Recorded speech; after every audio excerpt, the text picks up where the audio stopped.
evening. I hope you're doing well. Sorry for the delay. I'm 1 minute late.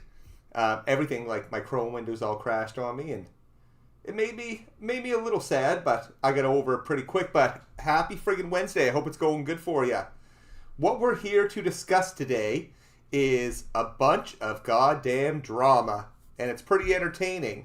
You've got SmashJT fighting with YouTube, fighting with Razer Fist, fighting with John Della Rose, fighting with Alyssa Mercante, and each situation's different. So let's take some time to go through each situation.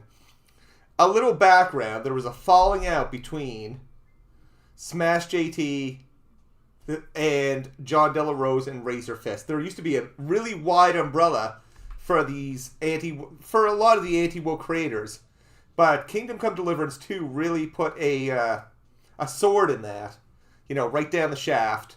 No, I don't know what that means, but it caused a split between the conservative Christian anti-woke people and whatever the fuck Smash is. So, and other folks.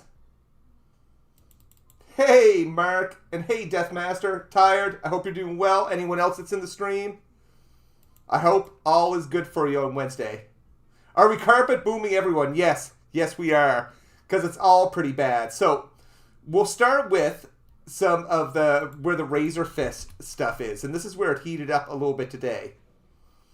So, Smash and John Della Rose have been having an ongoing feud here.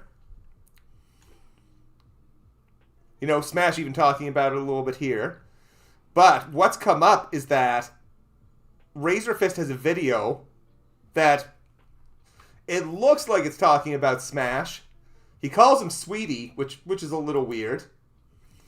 And he later posted that Razer Fist has me blocked, by the way. I think he's a fucking idiot. And says he's going to post it this week. Like, if we look up Razer Fist. Oh, sorry, it's RAZ0 because it's edgy. Let's see what he's saying about this. Now, he had some pretty big allegations against him. Had alleged grooming. We'll watch what Smash actually said about him. We'll speed it up, though. So, after years of foregoing drama due to the lies and libel of others, it appears that he'll be ending a few YouTube careers this week. No one who doesn't deserve it. Does he talk anything else about it? He had some replies. Yeah, what did he say here? You still have some time to remove your defamatory video, JT. Not soon enough to prevent me from taking your entire career, mind you. That's just crazy. That was set in motion when you decide to repeat easily disproven lies from a drama stream. Is he only upset when it happens about him? But time to save your channel from a libel claim. The timing is that he ran his mouth, should have kept his head down. He's had a video up there since March. So, we'll see what Razer Fist is going to do. But, there was, if I go to John Della Rose, he was talking about, damages to his business and stuff. Hold on. Man, he's obsessed with them. So it's like a split between conservative Christians. Oh, we're going to talk about the nonsense from Kingdom Come Deliverance 2 they were talking about. Where is it here?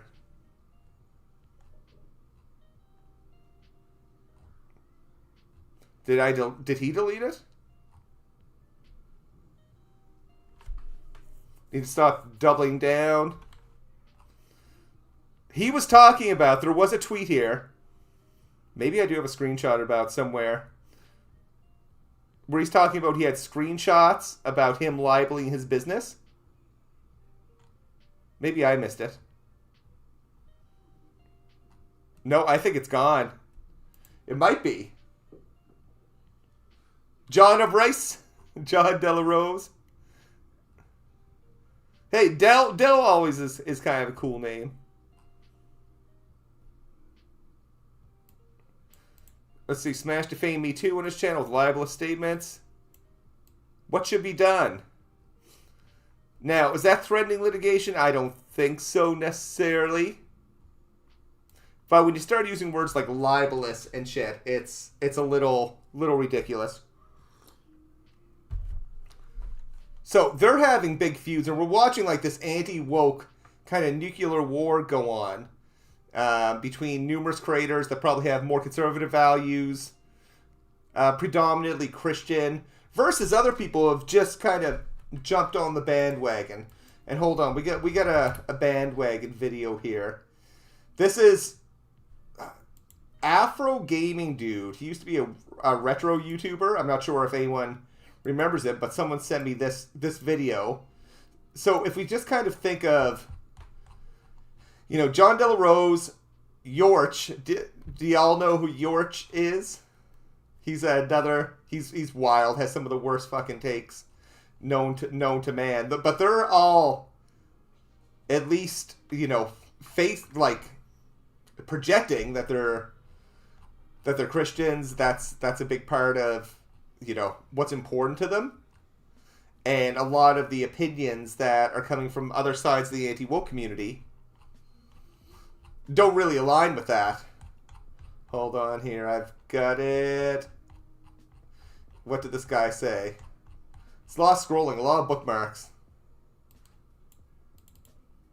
Hold on. JT trusts. So this isn't Christian. This is the opposite. He said, and I quote, that he trusts SmashJT. Trusts SmashJT. Oh, he's so trustworthy. SmashJT, one of the most duplicitous, slimy, lying fuckers on YouTube. He'll just say and do anything for a fucking click, like literally anything. He'll sell his fucking family down the goddamn river if it'll give him his YouTube fame that he's been desperate for. He's just clamoring and dying for. Yeah. What a fucking idiot.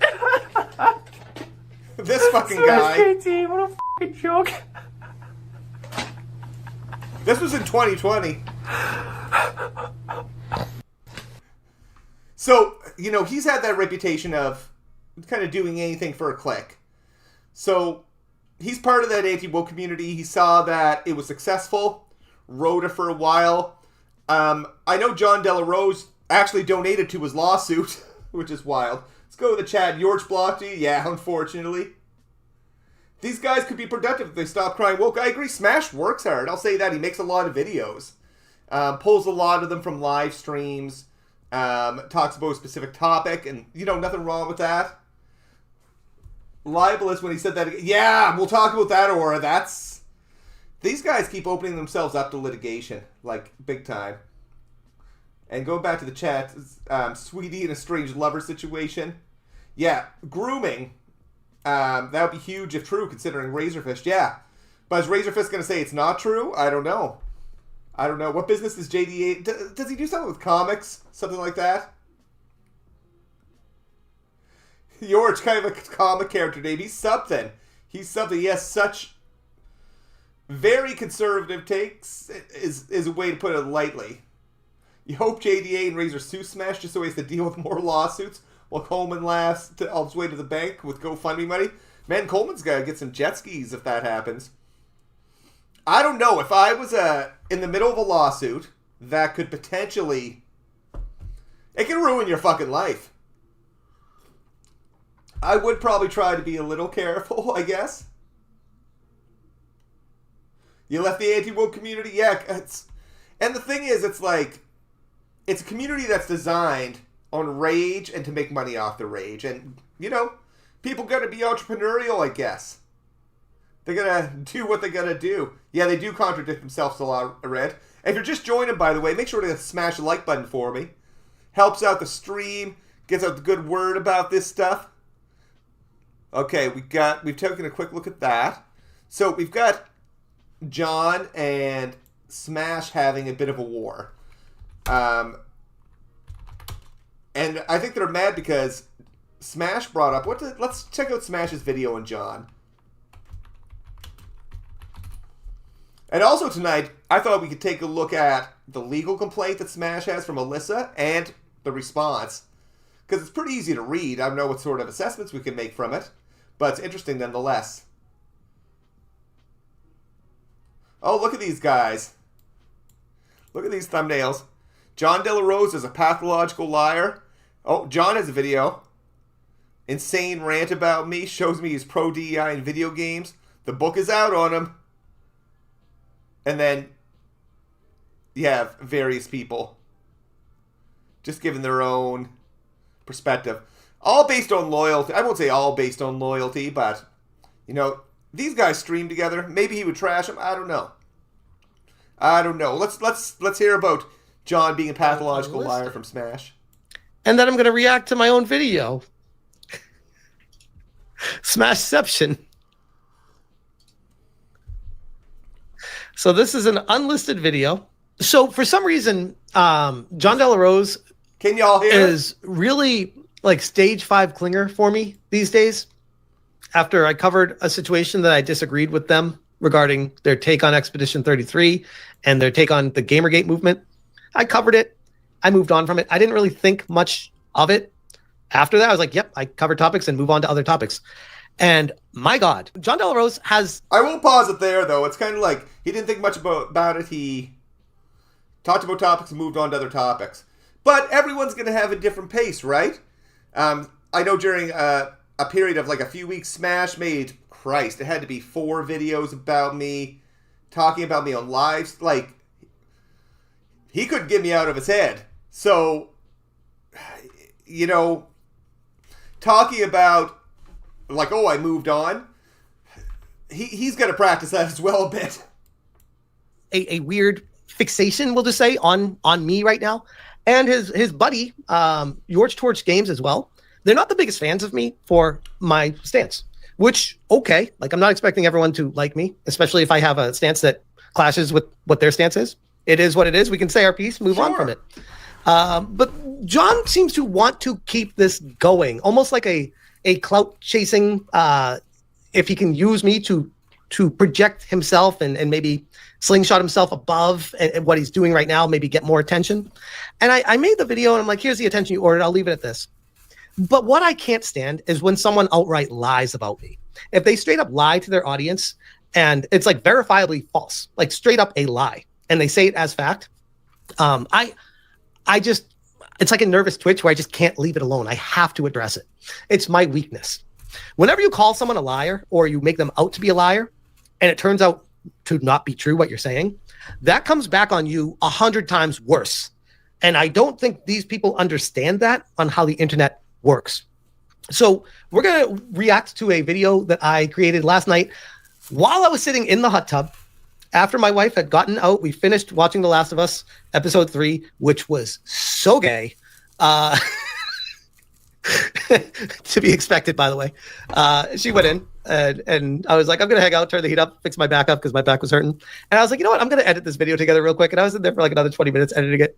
And I put this video together. I was going to publish it last night on its own. I was like, no, you know what? I'm going to just react to this on my own stream tomorrow. So we'll pause there. You know, Smash is being like, when it's verifiable lies. Now, if I pull up, I'll type in Discord. Because here's something I was apparently involved in. Alyssa Mercante caught in secret Discord harassing SmashJT and Grums. Let's see what this said about it, and I can tell you what the reality is. Hey, and I'll get back to the chat here. Hello, Brian. How does the guy have an audience? Literally no charisma. There's some lonely dudes out there. I don't know. But there's a lot of them.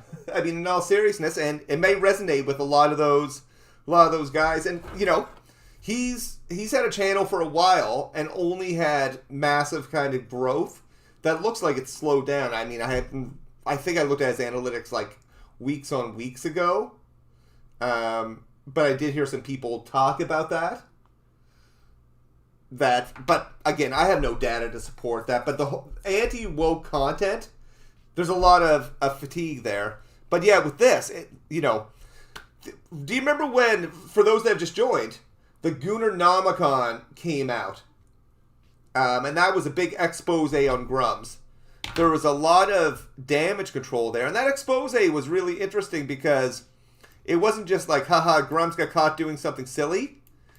He got caught moonlighting while companies went under, and yes, no, when I say companies went under, Red 5 was not successful.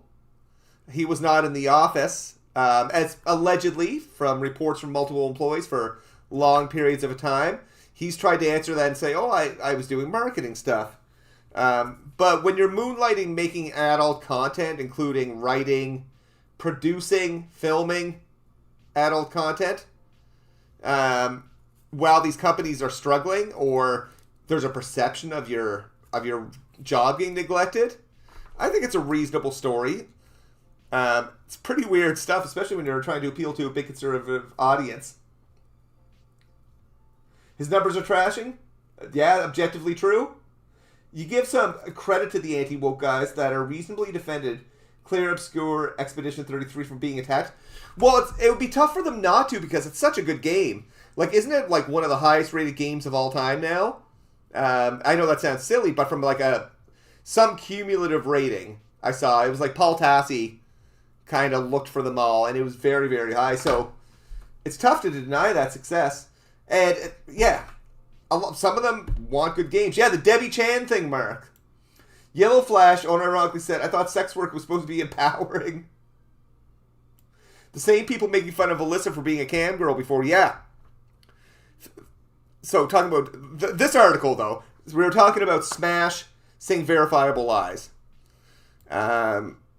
Failed former senior games journalist from Kotaku and reoccurring controversy magnet.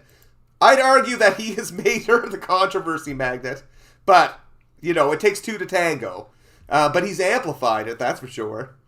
This one's interesting. A private paywall Discord server associated with the Western Kabuki podcast. Now, I think you can lie by omission. There was 5,000 members in there. They added a paywall, I think, a week before this. I've never paid a cent, but it was part of, like, their Patreon, like, about a week before this article. But to say it's private, that's a reach. Talks about not hearing the podcast. The secretive digital war room. Again, 5,000 members, accessible only to $10 Patreon subscribers.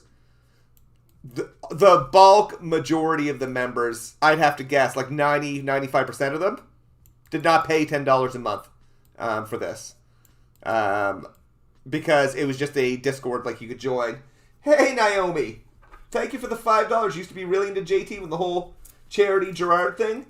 Now as a trans person, you just look at him like he's pathetic. Yeah, I would too. I can't blame you. He likes marginalizing people that already might feel marginalized enough. I've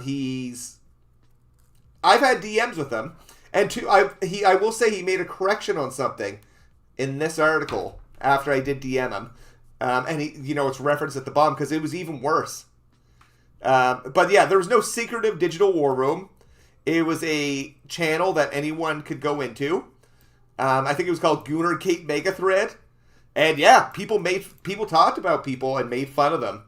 But there was no digital war room that I saw in it.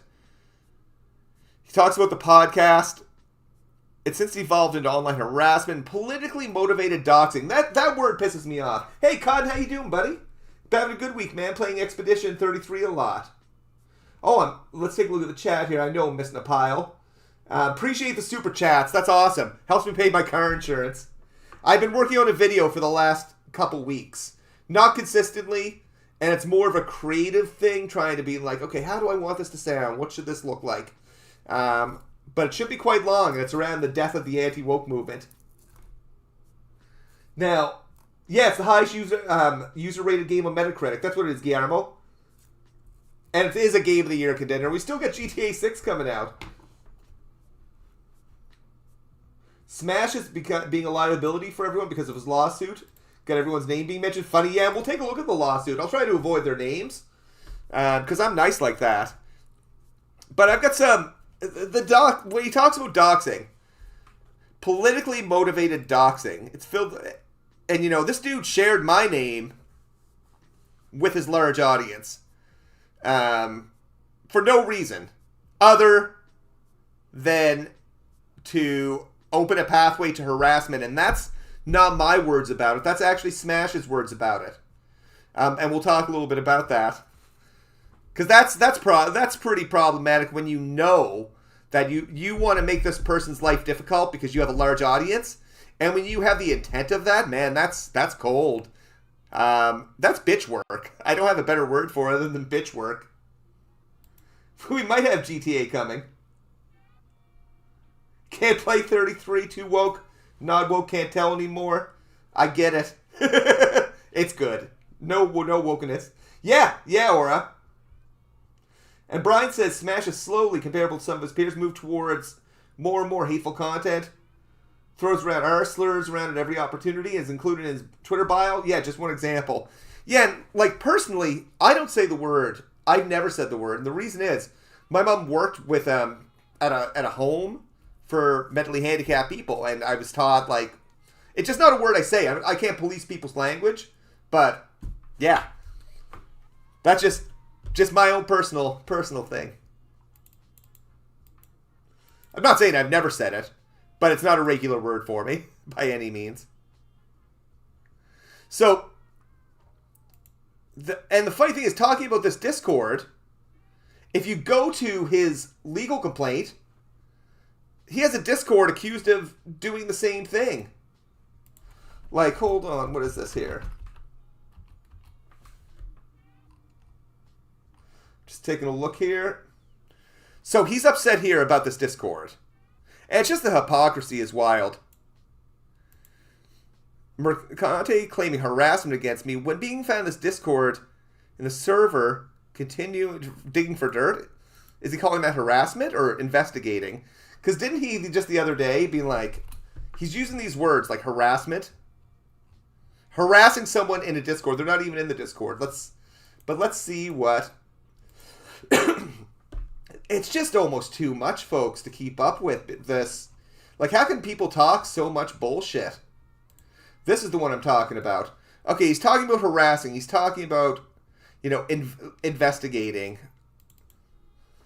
Handy dandy little guide for anyone confused about how feedback. Criticism doesn't equal harassment. Commentary doesn't equal attacking. Passion doesn't equal grifting. Disagreement doesn't equal hate speech. Investigating doesn't equal smearing. Calling out doesn't equal cancellation. I just can't even when, if you go here, he's talking about Alyssa investigating something, but that's harassment. It's just tough to take seriously. Oh, there's my name. Included 5,000 people chatted about those they ideologically disagreed with Grums. The outspoken developer working on Ember. Thanks to Gigabeard's infiltration, we have all the receipts. Now, here's the shocking reveal. Here's some full-throated Grum's defense. Grum's apparently operated a softcore BDSM anime site to publish commissioned art and fan fiction. Fully legal, subscription-based, and tame by today's standards. Not sure what the big gotcha was here. And the group pathetically spent days hyping the scoop, only to be left with nothing remotely scandalous, except their own criminal tactics. They always accuse... It seems like they accuse people of crimes all the time. What's up, Damaged? How you doing, buddy? Hey, Connell, Schrodinger's woke. Yorch and JD are fighting? Oh, my God. Yeah, Wildway says I was making 7... yeah, it's not made videos about her. Whatever happened to Airbag? I'll be honest, I don't even know who the real Airbag is. And I'm going to keep it that way. There's enough airbags out there. Yeah, he made fun of her being a cam girl. Like, so, criminal tactics. P.S. I'm not sure if y'all watch Grums crash out. Being like, I'm going to call the FBI's coming for you. Grums is going on about the dark web. Ultimately failing to expose Grums.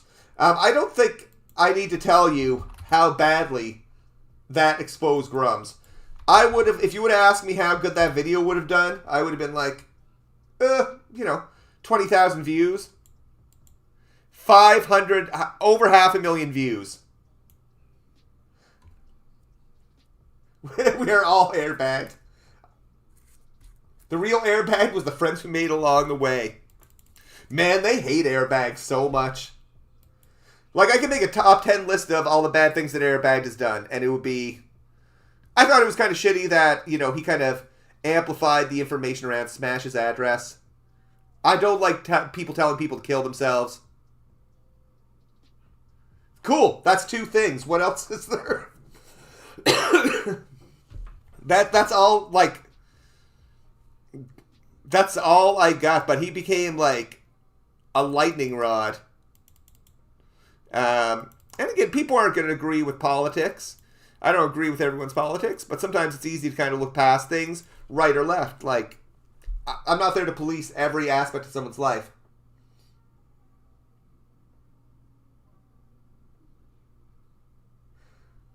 Hey, gazing. Head to brush doggo? I'm glad we don't have to brush our dogs. I got an old pug, 15. Don't want to brush him. Pieces of his body will probably fall out. She had to take down her LinkedIn? That sucks, man.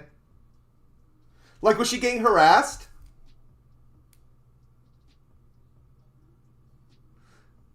If the Goonernomicon didn't have the guy being so high on himself, probably would have been more well received. And you know what, Tired? I would have thought that. But as a creator, I'm like, they did everything right because it got the... If their outcome was to get as many views as possible... I had criticisms before it, like, you know, when it started to get released. But, again, it has more views than any video I've got. And I worked hard on those Ember videos. So, Grumps have announced he has plans of presenting this information to the FBI. Let's be clear, this is a coordinated cyber-stalking information, and it's extremely illegal. The fact Alyssa and Smash, who's currently suing me, is caught up in this nonsense is wild. So, he's accusing MLYP of being part of a cyber stalking operation. Mark coming in with a super chat. Thank you so much. I actually really appreciate it. Again, I haven't really put out too many videos this month. On a personal note, I'm looking at some educational things. I'm considering taking a paralegal course. I'm considering it. Like, I'm looking at it. It sounds interesting. So I've been pretty busy. So I do appreciate the super chats on this last day of the month. Super helpful. Let's take a look here. You're assuming his next video won't have the problem? Hammer GIFs, yeah. You know what, Smash Theater?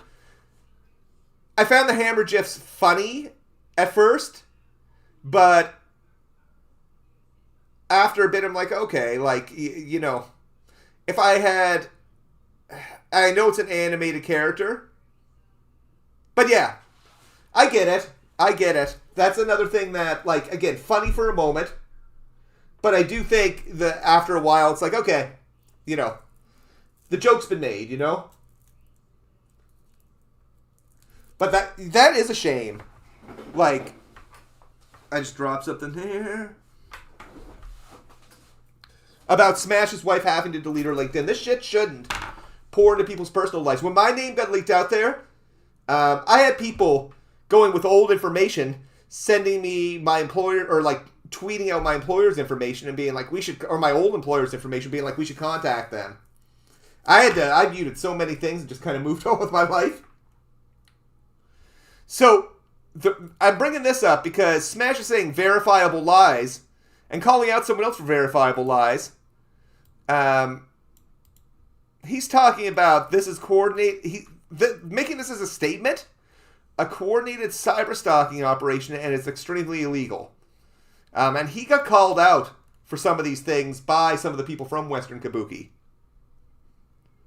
So for him to say, hey, you know what? When there's verifiable lies, I've got to call them out. It's just, when it's so easy to see him do the same thing, these guys are like two peas in a pod.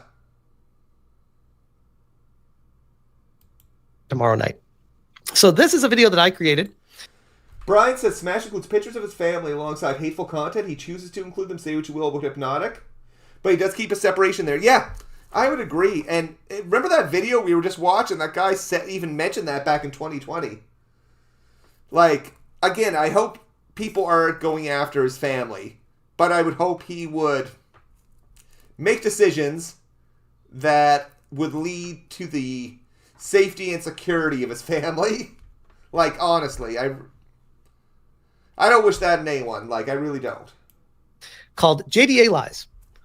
He decided to actually watch that gay sex scene, say it was great and not woke. Okay, so everyone in the chat right now who was here that night might hear this and be like, wait, what? He said what? Listen to what he says here. That gay sex scene, say it was great and not woke. He literally said this. This is his words. He had a whole video saying... You can't say he literally said this. Like, prove it. That is a straight up lie. You can't do that. I'm blocking me here. There we go. I wrote, this is actual slander. You can't say that. He said this. This is his words. He had a whole video. It was great and not woke. He literally said this. This is his words. He had a whole video saying gay sex is not gay. All right. So this is John Della Rose. Both these guys are like spin doctors. Smash, if you go by that article, and I'm pretty sure it was the script for a very similar video, is like, this is a cyber stalking operation. There's a funny part to it, though. He's got Nick Calandra. Their goal, silence the anti-woke movement. Grum's is public enemy number 1. He's been so effective.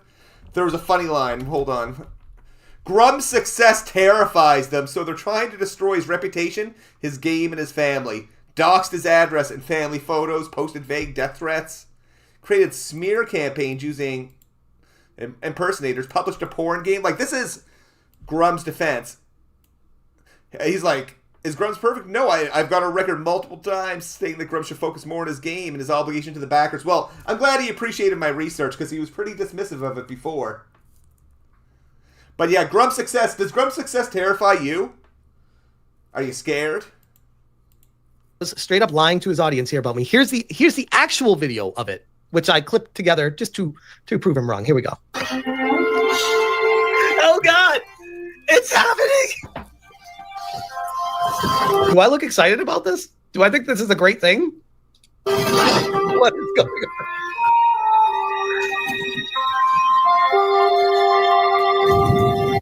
on? So I fast forward to the end of the video and I say this after that scene. Absolutely no need at all for this in a game whatsoever, ever. I don't know, but it seems like the way he reacted, I think he was actually paid by the people at Kingdom Comes Deliverance 2 to do this. There's absolutely no... I will say it's ridiculous and delusional for John Della Rose to call Smash a leftist. He's got to be a bit more precise. Both of these folks are right-leaning, from what I see, and seem to be quite conservative. On one side, John Della Rose, conservative Christian. On another side, SmashJT, conservative whatever sells that day. So, I mean, they're two different sides of the same coin. Need it all for this in a game whatsoever, ever. So he insinuates that I'm being paid by Warhorse Studios, with my reaction being, oh God, there's no need for this in a game absolutely ever. I just thought about something, though. Smash is reacting to John the same way we react to Smash, to be honest. We're reacting to both of them being like, these guys are both idiots, for the most part. And, the way he's reacting being like, oh no, that's not true, that's not right. Now, man, it's so similar. That's Warhorse Studios paying me? And he said, I said that. Like, let's rewind it real quick. Just what he says. Listen to what he says that I say, all right? This is John Della Rose, guys. Oh, Mark, I didn't read your super chat there. Thank you for that. You motivated you to talk to people you disagree with. You're the guy talking to Wargaming Dad later about wokeness. You're expecting a good faith conversation, but do you have any advice? Just be yourself, man. I know that's not great advice, but I appreciate it. Graphic gay sex scene in it, and he decided to actually watch that gay sex scene, say it was great and not woke. He literally said this. Now you pair that with what you just watched. This is who we're dealing with, guys. This is who we're dealing with. All right, let me skip ahead. Hold on. Grown-ass men are the most dramatic people on these Platforms. Grum should be a politician. Yeah. Ooh, be rough. Whatsoever, ever. I don't know, but it seems like the way he reacted, I think he was actually paid by the people at Kingdom Comes Deliverance 2 to do this. There's absolutely no need at all for this in a game whatsoever, ever. Like, that's straight up slander. That's a straight up lie. Like, that's the thing. When you get JDA really angry, he'll just start throwing shit at the wall And the funniest part is he'll call himself like one of the most ethical journalists out there. People like SmashJT are, in my opinion, just leftists who have been put in here to do. He just called me a leftist. You don't want to know my favorite hockey team, Brian. It's Toronto Maple Leafs. It's a hard job. It's a really hard job to be a Leafs fan. He just called me a leftist, which I'm currently being sued by someone who calls me a right-wing extremist. Could somebody please make it make sense? If people on both sides are saying I'm on the other side, I think I'm doing something right. If you're talking about sides so much, you're in an imaginary war at this point. And the reason I say at this point is, Gamergate, I'll call it Gamergate 2. Some people just say it's a whimper of Gamergate 1. Started really with the SBI stuff back in like March. And kind of peaked over this year, and then really started a downward trend like February-ish, March. Shadows came out, and it was pretty anticlimactic.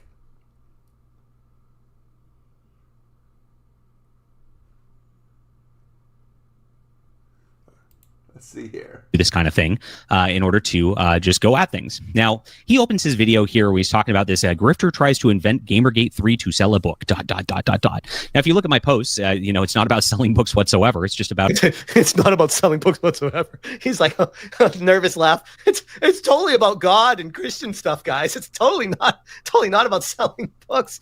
You know what's funny? None of these motherfuckers actually talk, though. They're so dramatic. Bring that drama and make some money off it, like, in a conversation. But they won't because they're too scared of how stupid they will end up looking. On both sides. Let's take a look at the chat here. Yeah, Maple Leafs fan, Ocular, I'm sorry. MasterChef Canada. I love MasterChef. Shadows hurt their soul. Not a single game they've been able to farm all year. Honestly... Kingdom Come was a crack at it.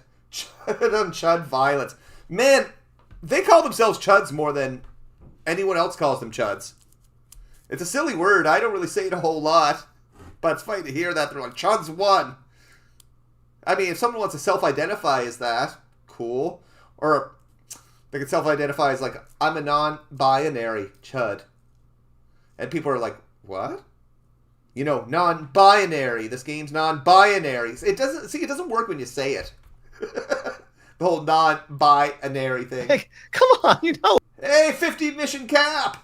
Yes, the hip man. Smash and JTA on Creator Clash. Hey, I've tried to have a public conversation with Smash. He didn't want that. For whatever reason, just silly little old me. What could I do? Grifting in games is running dry, so they gotta start the grifter civil war. Yeah. Yeah, we got great games this year. Honestly, 2025 is rivaling 2023 for great games. Something you can't understand is they want us to believe games are getting worse. Are games getting worse? Never have a problem finding something. I don't think they're getting worse, but I do think there is problems with creative vision in games, being in touch with the consumer. But I think there's been a lot of course correction. You're not going to see Concord 2 for the reason that, well, look what happened to Concord 1. And I know so much about Concord from the inside at this point. Like, a reasonable amount after talking to 4 employees. And, there was directors there that said, we don't want our characters to be beautiful. Like, a director said that. Someone you wouldn't know, someone that doesn't have a social media presence. But they said that. I think there's some course correction. Like Bungie releasing Marathon, like an extraction shooter. They're in trouble. They're going to have to do something.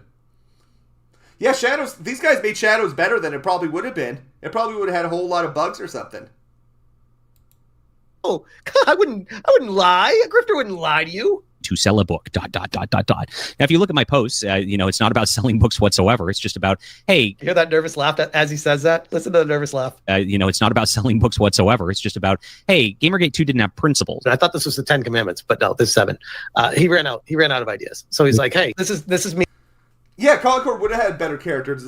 Would have been better if it had better character designs. One thing that was unique and an epic failure with Concord is that, contrary to people's belief, the actual staff, the developers that made the game, the majority of them were incredibly talented and experienced. But people in leadership decisions made poor decisions. Some of those being the deliberately ugly characters. As well as focused on this narrative versus resources in the game. There was someone in a role there that wasn't really qualified for the role, but they were in it. But Smash made a video on one developer who wasn't a director, and this actually started my investigation into Concord because an ex-Firewalk Studio employee reached out to me. Other ones reached out to me to be like, hey, what he's saying is a little off, and it was targeting one employee who is now the face of why Concord failed in a lot of article and numerous videos anyway. But they didn't really have that much influence.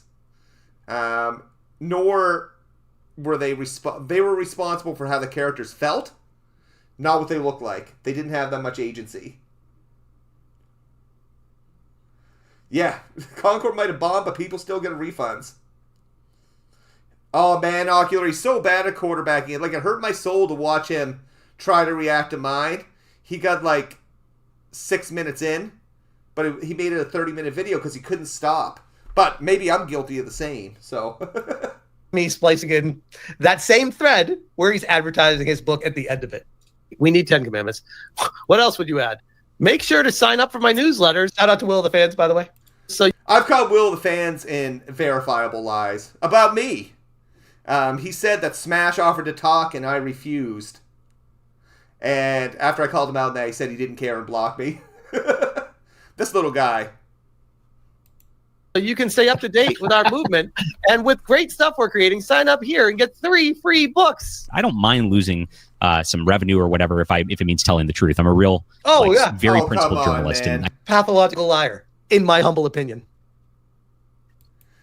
Again, man, men are such bitches. I don't have a better word for it. Like, on this platform, I see, and maybe because I'm mainly interacting with dudes, is that these guys are so dramatic.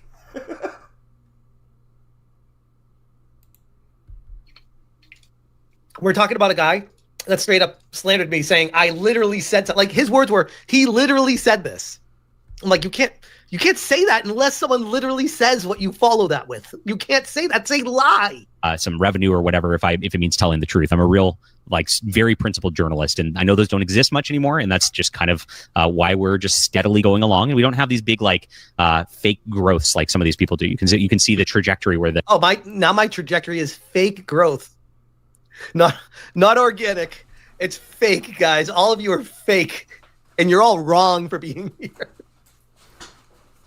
Where it's very propped up and it's very obvious at times. A few moments later. I also want you to get on my newsletter. It's in the description below. And I give you 3 free books for signing up. I give you a science fiction book. Okay, yeah, he skipped that a little bit. So that's a little bit about what's going on. And it's been festering for a while between John and Smash. But Smash has been creating lots of enemies. I haven't watched his Razer Fist one. Because Razer Fist is threatening, as we remember, to drop a video. I don't know what's necessarily all on Smash. I'll put my camera back on in a second. Bro, post slander, yeah. Yeah, and here's one that's kind of wild. I thought when Smash posted my information,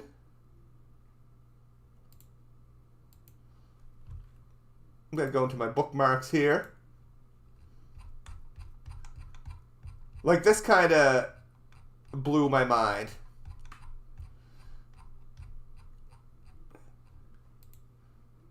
So, Alyssa started using Jeff's full name before I'm saying his name. SmashJT's full name. Prior to, I believe the lawsuit.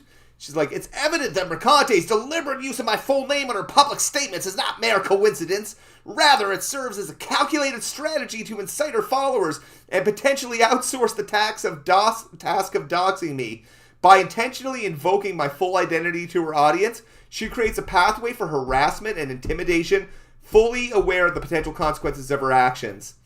This reckless behavior underscores a disturbing trend of online aggression, where individuals weaponize personal information in the pursuit of vendettas, highlighting the urgent need of accountability and responsible online conduct. The unwritten rule is that you comment on someone based on their online username, but as we've seen time and time again, boundaries are constantly broken by her. That's exactly what he did to me. So, of course, he might have been pissed off, feeling pretty slighted by my social experiment. But how can you say this out of one side of your mouth and then be like, yeah, I'm going to do the exact same thing? Say it and condemn the hell out of it, I guess. And then do the same thing. Could they have a civilized conversation? I don't know. I'd like to see it, though. Let me moderate it. Melanie Mac jump scare. Yeah, it always is. Let's see this video leaking. So what we'll take a look now is the Razer Fist one, and then we're going to take a look at the complaint Alyssa put forward and Smash's response at this point. There's going to be another response. I want to say it's due like the 5th of May. We'll take a look at the dates, like the amended, because Alyssa had her complaint. They responded to it. There was an amended complaint of things that either needed to get added, but stuff that happened after the initial complaint from streaming and Smash talking. So, and they still have to address that, but we'll take a look at the complaint itself. Whoa. We get this video leaking. What? Eve leaks this video around this time, and this is Eve fighting with Razer Fist. No. In the house, this is their domestic incident. Yeah, Kiwi Farms tweet talking about weaponizing personal information. Meanwhile, Smash, here's the professor. Go get them. Snake eating snake era of the tail eating. Yeah. Hey, 99 Midnight Gamer. Hey, what's this about? Oh, just going through some gaming drama stuff. Some people that I've had some run-ins with. But I hope you're doing good. I hope all is good with you. It's just you, or does Smash look like the insect people from the anime Terraformers? And we have here abusive. Silent Ones doesn't know. A lot of people don't know about this lore, but it's all true. This is all new to me. It's all true, and it gets crazier and crazier. Know about this? I don't know any about the next revelations will blow your mind. Goonergate is claiming quite a few victims these days, and sometimes it's people that you least expect. People that don't really have anything to do with where it all started, but because they had to white knight and simp hard for Melanie Mac, now they're putting their own career in jeopardy on this platform for things that are completely unrelated to the point of Goonergate in the first place. What's going on, guys? Welcome to another episode of SmashJT, and I'm going to be covering Razer Fist today, a topic that I never really expected to really talk much about. As far as my personal connections to Razer Fist, I don't think I've ever even talked to him. I know of him because of his appearances on side-scrollers, and he's someone who's friends with people I'm friends with, so we followed each other and didn't really think much of anything for a while. Until the moment he decided it would be a good idea to jump in from the top rope and start quote tweeting to join Goonergate and coming at me for daring to stand up for gamers and the games that people want to play and have the freedoms to enjoy. I hate when people, and it's, again, Smash isn't the only one guilty of this, but when people evoke, like, gamers, like, so many people play video games that gamer is a pretty broad term. It was a bad idea because after that happened, people started diving into the history of Razer Fist, wondering, it's curious that somebody is seemingly taking the approach that they're holier than thou, when in reality, they have a lot of skeletons hidden in their closet. Now, we'll listen to these skeletons. Now, Smash doesn't have these type of skeletons, but he has a pretty dark and deep history, though, on YouTube.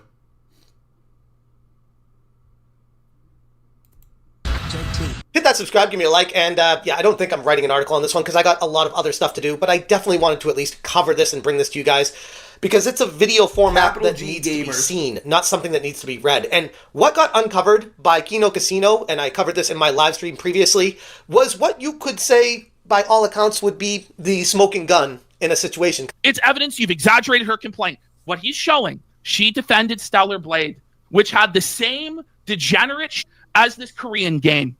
It had the exact same Razer Fist. It's you who's building a straw man here. You've exaggerated her complaints. What are you fucking talking about? Did you watch the video? She talked about how they were perverts and losers, and Heading she to wanted hell. it out of game. Because before this point, it was a lot of he said, she said, and where this road goes gets very dark. She says, go to the next slide. Despite me Wait until you openly get to talking the about my tweet, right-wing she has past, some an and anonymous a whole account other is replying video to my that friends on they worse. IG calling me alt-right. It gets This worse. label would have been more fitting when I was 19 or 20, but I've since broken up with the head whose politics I adapted and became. Okay, so what I can give you a summary of this because I have read all about this.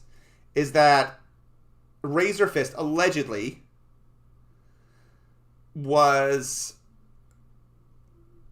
with a younger girl. I don't know the ages, so we're gonna find out together.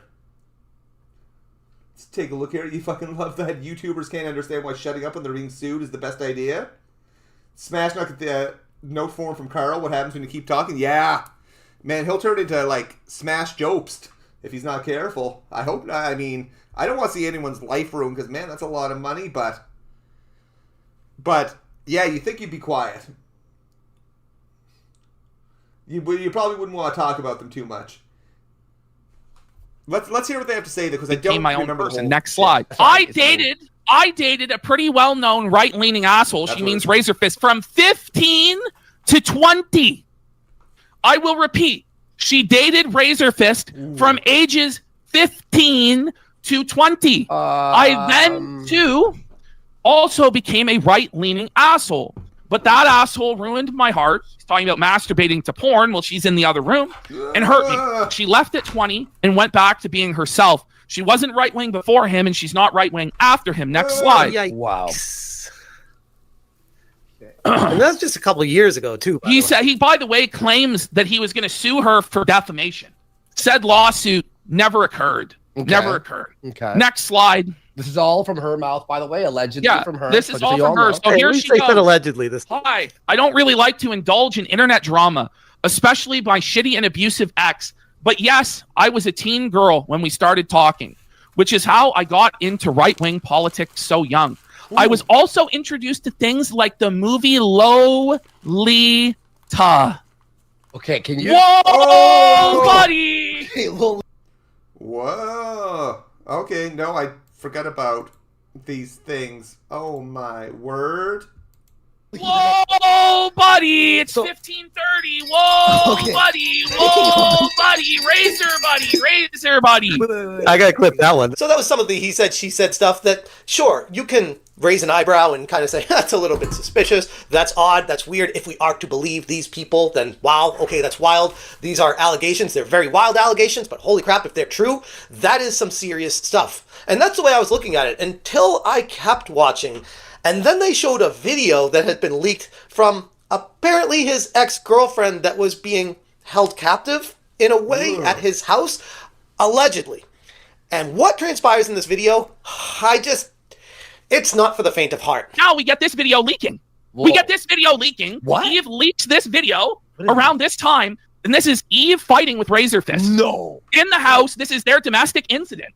And we have here What? abusive. Silent Ones doesn't know. A lot of people don't know about this lore, but it's all true. This is all new to me. It's all true, and it gets crazier Does and anyone crazier. know about isn't this? even I don't know nothing. anything about The this. next revelations will blow your mind if you don't know. Oh shit. So it's abusive acts telling me to quit my job just because I went out with coworkers. Gets What? mad when I tell him I won't quit and tells me to get out because he doesn't get what he wants. You want So her to Razer quit? Fist, he doesn't want her having a job because he doesn't want her having her own money, her own independence, her own social group that might tell her, hey, isn't it weird that you're dating this 32-year-old fucking weirdo shut-in incel loser online? Isn't it a bit strange that he tells you he doesn't want you to work a job or have friends or your own money? This is him wanting to assert control Fighting for it, over a guy. young and vulnerable woman to make her completely dependent and submissive to him. And you can see the abuse that he's putting her through now. Mind you, this is kindly, Shout out to Christian, Brashi. righteous, preacher Razer Fist.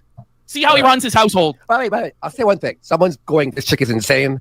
Yes. Yeah, She obviously. is insane. This is definitely a crazy bitch. That, again, as we said with Destiny, that doesn't make what these No, older she's guys a are doing grown right. It's child, why they're being chosen. apparently. He chose Because to date her. nobody will side with them because they're fucking crazy and you can get away with all sorts of bad shit. Hey, what the egad? Appreciate the super chat. Notice how Smash colors everything with plausible deniability? Yeah.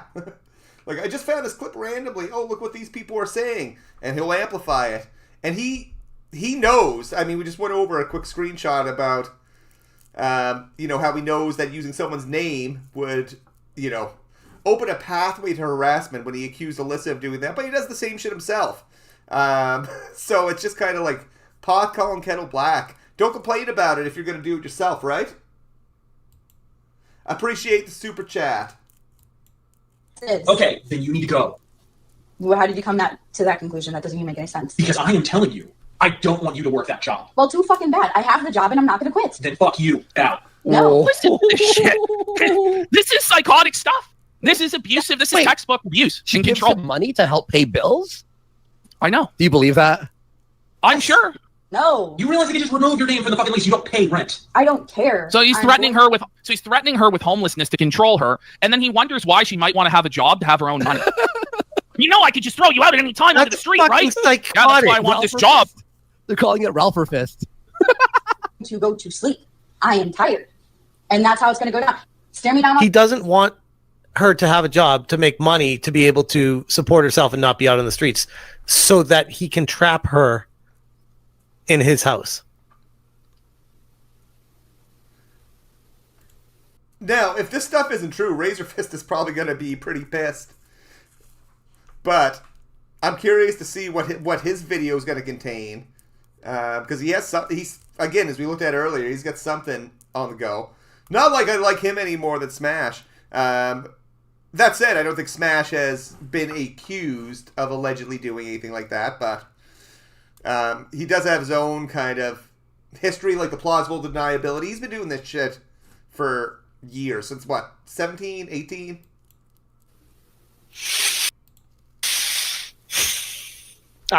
Genuinely, I didn't get to this part. This is all new to me right now. I don't know what you want. It's not going to work. What? What is going to work? Staring me down and being verbally abusive. What is That's it gonna not work? going to work. It's not even Imagine you just out. Whoa! Oh, That no is fucked. Hang on. It's not even you want me out tomorrow. No! I'm out. no! I thought You that don't was say how- Andy that said no. That was Razer Fist that said no. Whoa, buddy. Oh, I rewind the video and I say, whoa, hold on a second. Did he just shout at her no like that, scream at her, and make her belittle her, make her feel like she's a nobody in this planet? This is the guy that's on the side of holier than thou, the guy that praises God above all and tells other people how to live their life more holier and be better people and not goon at girls in video games? Bro, it sure as hell feels like you're trying to cover up for some serious shortcomings in your own personal life. Someone's going, this chick is... See, at this point, though, it feels like, he's taken the video. He's kind of been like, oh, if to be believed. And, in the first X amount of minutes being like, no, you have some personal shortcomings in your own life. And it just sounds so definitive. Ooh. Again, this is, someone else's investigation into it. It's tough when you don't look at that stuff firsthand. And again, if he's wrong on any of the things they said, or if it caused damage, I mean, I tell you, those guys got pissed. I know both John Della Rose and Razer Fist are pissed at Smash. is insane. Yeah, Batman. Yes. Yeah, dark. It obviously. is insane. This is definitely a crazy bitch. yeah, this is a Again, as we said with mentality. Destiny, that doesn't make what these older guys are doing right. It's why they're being chosen. He chose Because to date her. nobody will side with them because they're fucking crazy and you can get away with all sorts of bad shit. Damn. It is. Okay, then you need to go. Well, how did you come to that conclusion? That doesn't even make any sense. Because I am telling you, I don't want you to work that job. Well, too fucking bad. I have the job and I'm not going to quit. Then fuck you. Get out. That's No, worse. This shit. This is psychotic stuff. This is abusive. This is Wait. textbook abuse She and gives control. him money to help pay bills? I know. Do you believe that? I'm sure. No. Oh, Smack it, that's a rumor, but I can't confirm You that. don't pay rent. I don't care. So he's I'm threatening going- her with homelessness to control her, and then he wonders why she might want to have a job to have her own money. I can. I think it was the girl that allegedly said they started talking when she was 15. Again, that's what I got from it. It felt like it was so long ago. But again, it's a lot of did this really happen? Don't know. Simon coming in with the super chat, or not the super chat, the membership. Funny how Cricket Razer was when Fret aired his dirty laundry. When Smash does it, it warrants a video from Razer. Yeah, I know, right? Yeah. He's had a video done since March. When was this? Did he do it like right after it? 3 months ago. I thought I could just put my mouse on it to get the date. I mean, 3 months ago sounds like probably, what, February? End of January, February?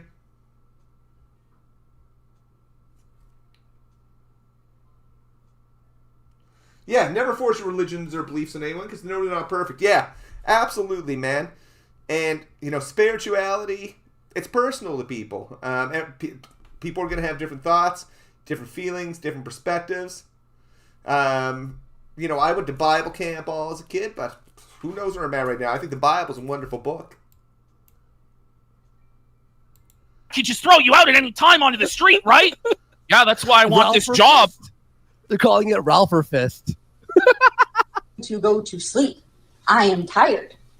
And that's how it's going to go down. Stare me down all you want. It's not going to work. What? What is it going to work? Staring me down and being verbally abusive. What That's is it going to not work? going to work. It's not going to be Imagine out if tomorrow. you Whoa! That no as fuck. Hang on. It's not going to be, if you want me out tomorrow, No! I'm out. No! And he goes, you don't say how it ever goes. Which it's like, whoa, man. Like, sounds like you're really secure about yourself and about this relationship there. Yikes. It goes down. Shut the fuck up. No. I will not. Stop being verbally abusive. It's not going to work. So, wow. Like I said, when I went into this, I didn't expect to be making a video covering this. I thought it was just going to be like any other live stream like I do pretty much every night where I live stream talking about stuff in the game industry and stuff going on. I was like, oh, this should be interesting. We'll talk about Razer Fist because he's the soup of the day. We'll talk about this situation. And I could have never imagined it going down the road that it did, as dark as it got, and how this person is a fairly large channel in the grand scheme of YouTube. And from what I understand, a lot of these allegations and things appeared a few years ago, and he hid from it, stuck his head in the sand, and just waited for it to blow over. And now he came back, and he starts defending Goonergate, and people start looking into him again, and they're like, whoa, hold up. This is some wild stuff. okay, so this is Razer Fist jerk-off tape that he uploaded to the internet in 2011. He uploaded it himself. This is him fucking jacking himself off there online. I'm not kidding. Oh, totally normal thing. This is Razer Fist. Totally normal thing for someone to do, of course. That would tell people that Melanie Mac is correct about gooning for video games. Would of course be someone that would do something like this. Taking his little fucking pecker and rubbing it until full fucking completion. He filmed this and uploaded it, so far as I know, by himself on Slutload. So just remember, folks, this is the moral arbiter telling you. On what? Is it a site called Slutload? It just feels weird for me to say that. Yeah. I have no idea. I don't want to see that anymore, though. Yeah. Okay. I believe he was 32 here at the time, Okay. and this girl was 18. That's quite the gap, but still legal. But quite the gap. Okay. Maybe the community is going to speak up and say, yeah, this is not the type of person that I want leading anybody or telling people how they should be living their lives because, yikes. 22, which means she's 22 in 2022. She's born in the year 2000. The problem is, her and Razer started talking in 2015, which would put her at 15 years old. That's her story. Oh, you know, that's her story. Razer Fist, by the way, was born, I believe, in 1985. I should clip that for whatever I So get to that sign would up put on. him Thank you, in man. 2015 at about 30 years That means a old. lot. This is some pretty serious stuff, some serious allegations, and with all this coming to light, it looks like cooler heads are going to prevail and do the right thing moving forward. But holy crap, again, bringing it back to the beginning of this video, I don't think anybody in their wildest imaginations could have ever dreamed or had nightmares about how dark Goonergate would actually go. And we're just a couple weeks into it. So, yeah, I hope it was worth it for standing on this hill and trying to speak down on people on how they enjoy their video games, because the first thing people do when you come for their video games is start wondering, why do you feel like you're the one in position to tell anybody what they can do with their game? All right, so that was a summary of kind of Smash's and Razer Fist kind of feud. Smash made a video on him. As we saw earlier, Razer Fist is like, I'm going to destroy your career. I mean, I'm summarizing it a bit. But let's see what do you say again? I'm pulling it up here. Hold on, Razer Fist. Unless he got mad and deleted it.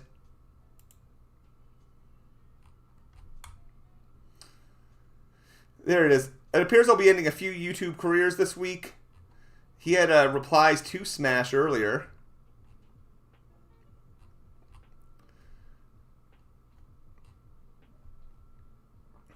We say the thing is, I thought he said something right below him here.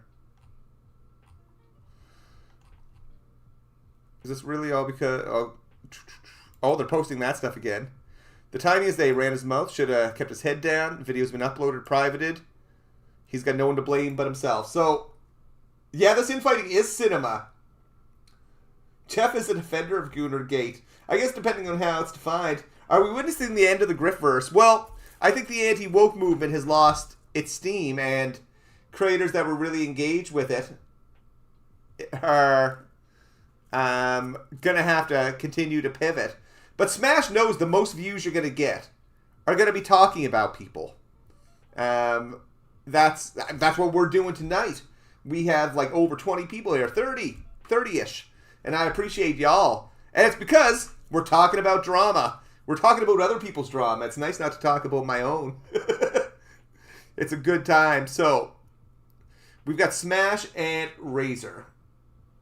You found the video? Oh, no. The Razer Fist video? He put his full name in the description? And phone number? Oh, no. I hope he knows that. He should go remove that. Yeah, no one go look at that and do anything with it, because that's... Ooh. The rise of the Dizzleverse. I would like that. You know, people warm up pretty easy. I'm a pretty nice guy. Absolute Kino. So, we've got some war going on between these guys. And Smash is going through it, man. He's got these guys coming after him. He has a lawsuit going on with Alyssa. Let's take a look at the complaint. I've got it here. You can access it for free, too. It's Court Listener. You just look up their names. I'm just trying to find the page with personal information.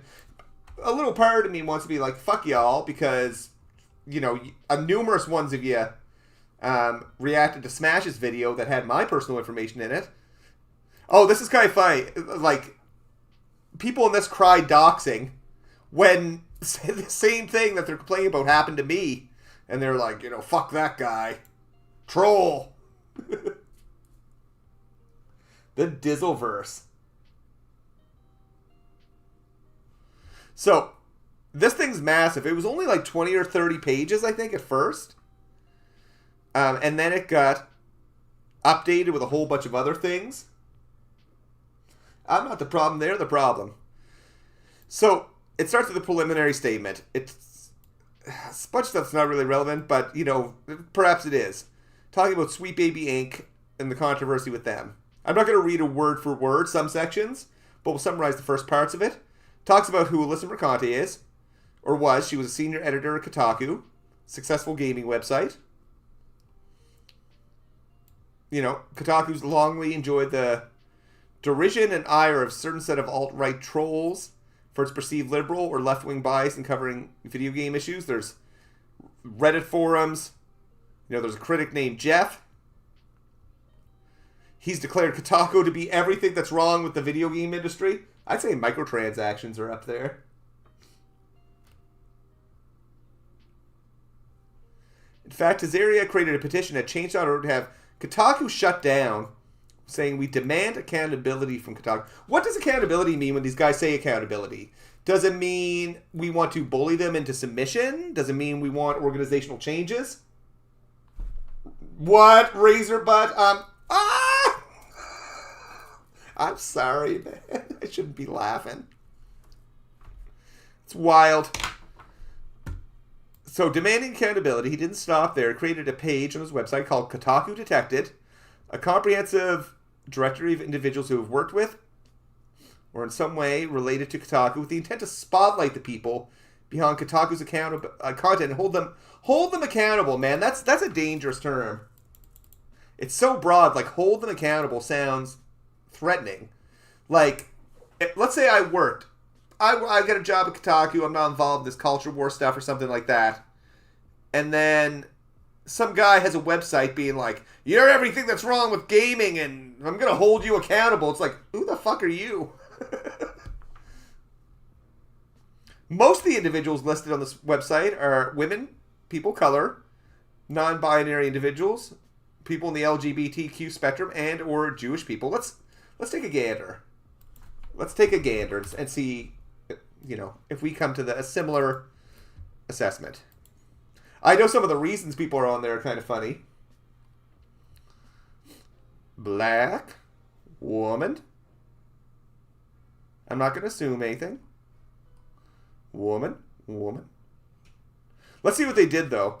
Published transgender narrative for Paper Mario. Managing editor at Kotaku refuses to reprimand Alyssa Mercante for contacting the wife of SmashJT. That's just a fucking personal vendetta. Like, that piece. Refuses to reprimand someone. Oh, Alyssa, let's see. Since contacted the wife of SmashJT on Facebook, threatened to sue SmashJT multiple times. I mean, he was aware that it was coming, I guess. Bunch of other stuff. Wrote article attacking YouTubers, calling them bigots and grifters. What was his article? Something that I like to do. Oh, it's not even the article. It's a video about the article.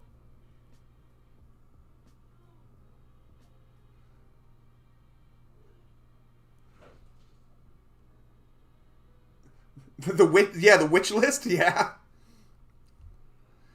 Claimed YouTube, this person for Bloomberg claimed YouTubers are stealing their jobs in journalism. Wants hardware ban gamers for mean words in the lobby. Defended Alyssa Mercante's all men are enemies tattoos.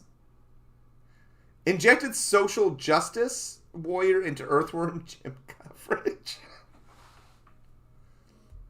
Hates white men via tweets. Well, I don't know everyone's ethnic heritage. I can just go by names. I don't know who's Jewish, who's not Jewish. But it seems like, women, men. Again, I don't know people's sexual identities and such in here, but I can say that this is like a Dear Diary list of people that I'm mad at. That's what it is. Scriptwriter for Genshin Impact. Stray falls in the usual Orientalism of a... What? Because she had an opinion that he didn't like.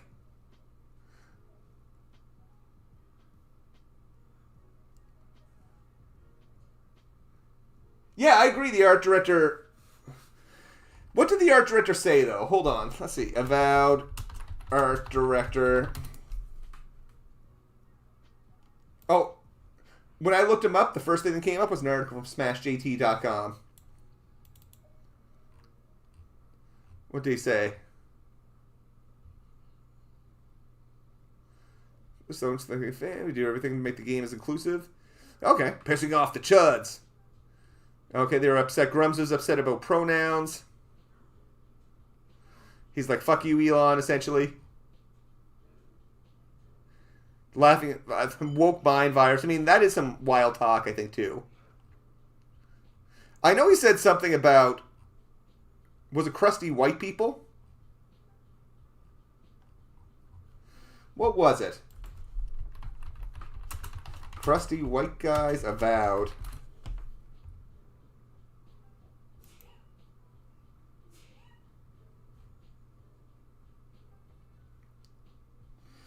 Yeah, what he said was this is the, I hope, I'm just going to go in the assumption this is right. Reminder to black artists out there who are looking for portfolio jobs. And advice, my DMs are open. You always have my priority. We got too many crusty white dudes in this field. Please help you replace me. I want to go back to living in the woods. Kind of a weird statement. I think the statement was, I think it came, if you remember the dates of it before, was it sometime around the BLM pieces? because people got pretty self-reflective, and you know, a lot of people found a lot of guilt inside themselves and reacted as such. And is it really saying you're going to hire more like black people? Like, did he say that deliberately? No. Did he imply that, you know, that someone could give priority? Sure. Is he responsible for hiring people? I don't know. Yeah. Like, there's worse things. There's worse things, I guess. But boy, people, when they hear something about anti-white... People being upset about anti-white racism, or like a perception of it, they tend not to really give a shit about racism in general. That's what I've kind of discovered. Being like, they're racist against white people, but how about them N-words? Like, I've seen a fair amount of that.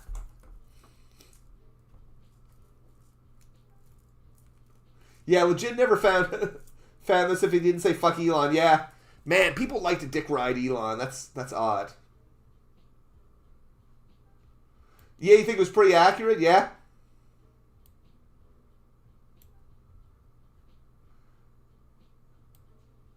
Oh, gotcha. So, we took a look at, you know, the Kotaku detected a bunch of things that, you know, people with Smash are upset with.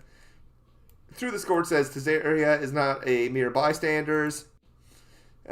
He's exhorted his followers to join us in holding these individuals responsible for their contributions to the current state of games journalism. So what does that mean, though? Like, how can you hold someone responsible? Oh, shit, what the EGAT? Is it out now, or did you just get an early preview? My God!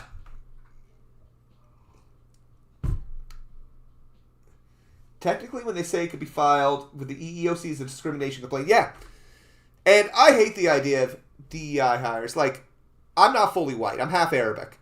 And I've been jokingly called, like, that DEI hire. And it's a little upsetting in the context of, like, I worked really hard. I'm really experienced in you know, the skills and what I do. So that language kind of hurts everyone. You know what I mean? Just hiring on diversity and shit like that. It should be all about skills. Is it out, chat? Let's take a look here. We'll watch this live. We'll do it live, damn it! We'll do it live! Razer Fist.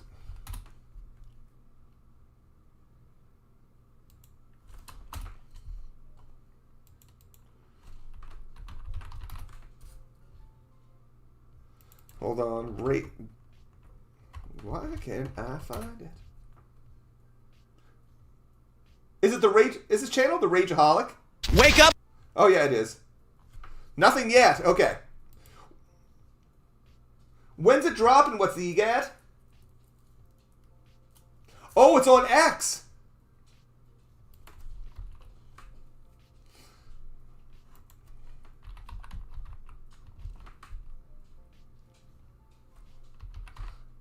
Let's see what old. Good timing.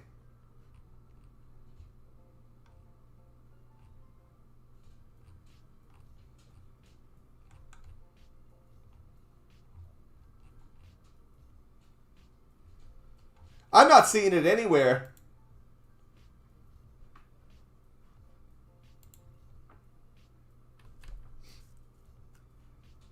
Is it? Okay, hold on. I'm gonna have to get a drink of Pepsi here for this.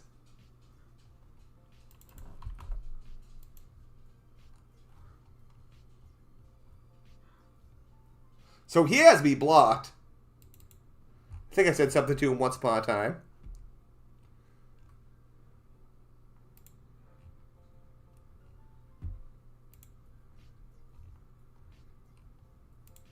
Go to replies. Did he...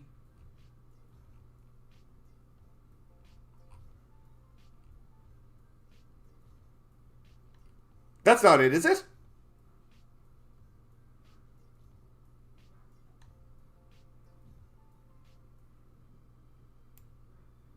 Souls is a lot better than 2. Like, that's not it, right? Nice. Okay. I'll bring it up here.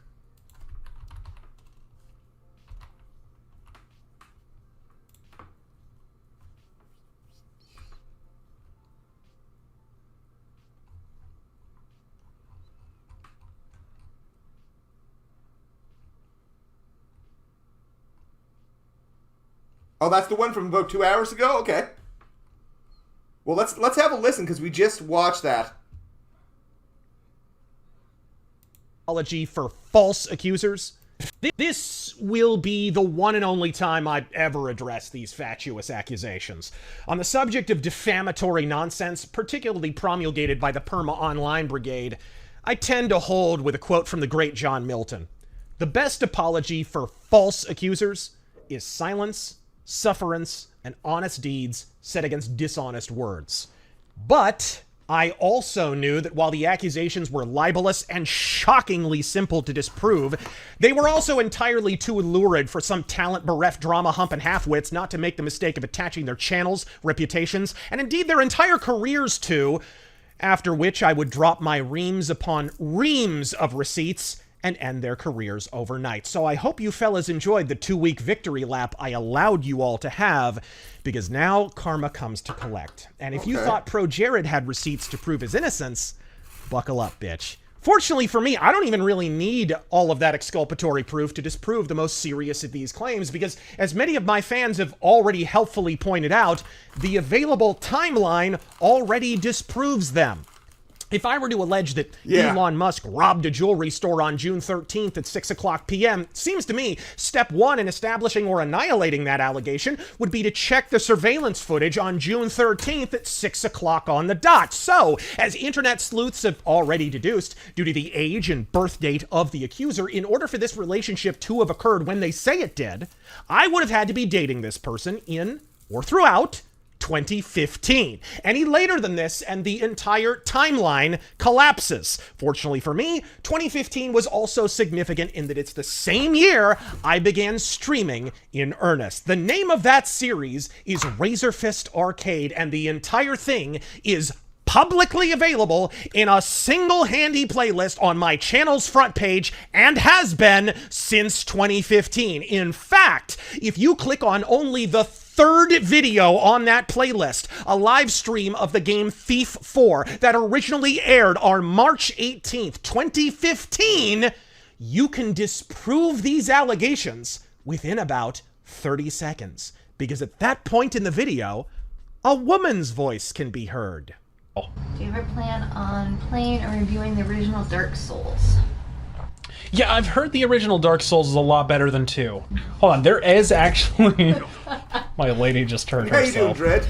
There is actually a way to get... The identity of the voice? My actual girlfriend at the time. A 26-year-old white woman with a high soprano voice, as contrasted with the lower Latina voice of the accuser. She was my earliest co-host on Razer Fist Arcade. She interacted fairly and warmly with my audience, hence why they affectionately named her Lady Fist, which is why I find it so unctuous that drama-humping douchebags found it necessary to write her out of existence in order to forward a false narrative about a relationship I was not in at this time. One of the worst mistakes a defamation merchant can make when inventing a lie about someone is to include a third party in the lie who can gainsay your story. In this case, my current co-host and longtime editor, Taryn Gell, was there the entire time and can confirm I was with Lady Fist not only in 2015, but for several years thereafter. We started streaming in 2015. Yeah. Whoa, does that mean... I'm looking forward to watching the rest, but all these allegations that these other dudes were making, like around the recording and things like that, wasn't even him or something? So, what does this disprove? I guess he, like, does this show he has a history of having a girlfriend at very least during that time? But let's hear what else he has to say, because those are some pretty heavy accusations about him.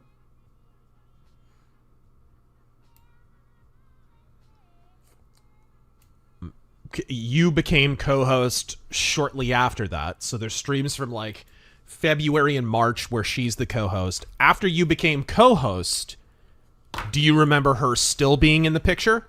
Absolutely. You would often see her just. This would be back in your old place. That she'd be in the back, chilling on the bed. She'd go in and out or whatever. Right. But she was still there, and she would chime in sometimes on streams. Oh, absolutely. I seem to remember. Yeah. Right. Well, so, you would invite her to. Right. So, would you say that she was still in the picture for like only a month or two after that, or would you say that was like for a year or more? Definitely a year or more. She was. I have mixed feelings on Kiwi firms. I know people will be like, yeah, they do the research. But if I look at stuff about myself on there, it's like saying I'm Airbag's #1 simp, Alyssa's #1 simp. All this shit that's not really true. So I think it depends on, who's doing it. Was there for a while. Right. Lady Fist was a Caucasian female, very, very pale woman. Even after Taryn Gell settled into the co-host role, Lady Fist remained a fixture of arcade live streams in the years that followed, albeit only in the background. In fact, when I recorded a recreation of the Shadow radio drama entitled The Immortal Murderer, cast in the role of Margot Lane, as the credits will confirm, and your own ears will as well, was none other than Lady Fist. No, take it easy, Commissioner. It's easy for you to sit there smirking, Cranston. He's not smirking, Commissioner. My apologies, Miss Lane. I ought to have said leering. That episode was uploaded on Halloween, October 31st, 2016. Over a year after every imbecilic e-drama dick holster falsely alleges I was dating the accuser. And before anyone argues, well, you're clearly keeping the relationship a secret from your public girlfriend. Okay, that almost makes sense. Until you remember that I wasn't keeping Lady Fist at all private from the accused. So why, in every defamatory screenshot, in every autism-infused e-drama video in existence, in the long litany of defamatory and false allegations, is not once it claimed that I publicly dated another woman while I was supposed to be with the accuser on Razer Fist Arcane live streams that thousands of people watched? Seems to me that would be item #1 on the list of douchey things I'd done if even one of these accusations were accurate. There goes the timeline, there goes the accusations along with it, all after 30 seconds of research on... Now, he's probably taken a deeper look at the timeline than me. For those that have watched this, does that sound accurate? Like, to say that at this point, about 6 minutes in, he's said that, okay, he was in a reasonably long-term relationship with somebody. I'm assuming they lived together. That's an assumption. And he addressed that, hey, I wasn't, how did he address that again? Hey, I could date her in private. E-drama video in existence, in the long litany of defamatory and false allegations, is not once it claimed that I publicly dated another woman while I was supposed to be with the accuser on Razer Fist Arcane live streams that thousands of people watched. Seems to me that would be item #1 on the list of douchey things I'd done if... Simon says if he's not going to show any recent testimonies from the girls he's talking about, and just one girl, yeah, he could be easily making it up. Yeah, we'll see what else he has to say. Yeah, if I was accused of that and didn't do that, I'd be pissed too. There's more. Just wait, Drid Roberts says. Okay, I appreciate the super chat, Simon. Bless you, man. Bless you. Hey, Vex. New info dropped today. Well, yeah, Smash having, his war with, JDA and Razer Fist, and Razer Fist dropped a video about the accusations around him dating a 15-year-old, if I'm getting it all correctly. And what he's doing right now is saying that the timeline, wouldn't work. He was in a long-term relationship with someone else. He has evidence of that on streams. Now, does at 6 minutes, does it disprove everything? No, but let's hear what he has to say. Even one of these accusations were accurate. There goes the timeline, there goes the accusations along with it, all after 30 seconds of research on a public playlist. 30 seconds of research that SmashJT and the drama parasites on the Cringe Casino couldn't be bothered to do before obliterating the last waning rivulets of their remaining credibility by committing libel and ending their own careers. And all before I've dropped a single private receipt, of which I have many, motherfucker. But I know what you're saying. I don't believe Terangel. After all, he's Razer's buddy. He's biased. Maybe he hallucinates Latinas into white chicks in his spare time. Maybe he's misremembering her sitting by his side for over 3 damn years. Why, without seeing her, in order to know she isn't the accuser, what we need is a vocal analysis, and I agree. So first, let's hear Lady Fist again. There is no way you cried when Eris died. I so did. I even have the soundtrack on my iPod, and whenever that song plays, I tear up. I have flashbacks. Ah, but where's the accuser? All we've heard is one side. Well, fortunately for you, I have just the thing, and I think it'll help clear up a lot more than just a vocal analysis, such as why these libelous accusations emerged at all, and who, if anyone, was actually emotionally and physically abused in that relationship. Do you think that I cannot hurt you without the power of social media? What? Because I promise you I can. I have a bunch of shit that'll hurt you. Okay, nice. Another threat. Very nice. I'm just telling you the cold hard facts. I am aware of a bunch of shit that'll hurt your feelings. So, what the fuck do I need social media for if I want to hurt your feelings and make you hurt? So that's... Wow. So we're up to threat number 3. I guess 6. That's not a threat. 4, 5? 5 if we count the I will slit your throat or shoot you. Yeah, because you were talking to me condescending, and I don't like that.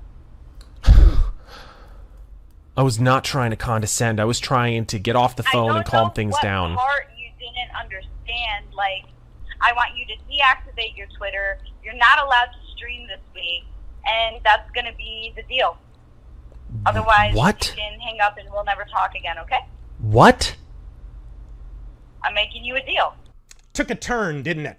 What you've just heard was an admission to and justification of a murder threat. One that my ex, as a gun owner, actually possessed the means to carry out, might I add. On one occasion, she threatened to murder my wheelchair-bound father, my former roommate, who you all knew as Mormagil, and she even threatened to shoot and kill the dog we picked out together, Cicero. Now, that might seem extreme, unless, of course, you've heard names like Jodi Arias or Amber Heard, because I learned after ending the relationship following an actual murder attempt that my ex had been diagnosed with BPD and HPD. And if that sounds at all familiar, it's because it's the same cocktail of mental illnesses that Amber Heard has. At which point I studied the condition at length, chiefly with a book called Stop Walking on Eggshells, the introduction for which says in so many words, run!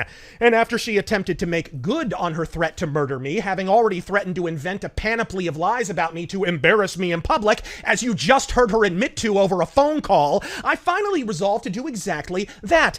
But even after finally extricating myself from this emotionally and physically abusive relationship, the threats of blackmail intensified and finally escalated to action. If you watch the Johnny Depp trial, you have some faint notion of what I dealt with for over a year. False accusations, which the accuser actually bragged about inventing and spreading, privately leaked recordings, absent context of any kind, where she suddenly puts on a little Bo Peep voice and pretends she didn't initiate an argument entirely, often with preceding physical abuse. It's Johnny Depp and Amber Heard all over again, and a baffling number of leering retards took Amber Heard's side without once engaging in the aforementioned 30 seconds of research required to disprove them, all because they were felted by a fucking tweet!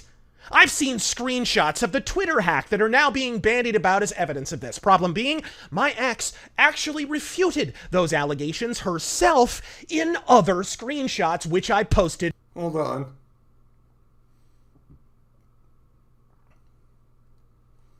So, hold on. So,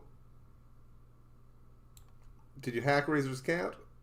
Okay. Herself in other screenshots, which I posted as proof. So either she was lying on the first occasion, or she was lying on the second. In any case, a proven and inveterate liar. But the blackmail did exist. And here again, on the subject of the entire underage narrative being nothing but a coordinated blackmail and smear campaign, indeed, for an admission of the fact that all of my girlfriends, including her, were very much of age, I don't want you to believe me. I want you to believe her. I haven't leaked anything. I haven't mentioned anything. I haven't messaged anyone. I haven't, The word for that is blackmail. When you threaten to do it. And that was my entire point to begin with. This crap about me being a predator and a pedophile. How freaking dare you? My girlfriends have been my age or older. I know. But here's the hilarious part. It's all irrelevant. Not only did we prove that the entire timeline's impossible without a flux capacitor and plutonium, not only did the abuser in question admit to death threats and blackmail, not only did they admit they were of age while publicly lying that they were not, but by the grace of God, I had only just begun to return to my faith at the... Hold on one sec. Let's go back to... I just want to hear what you had to say again.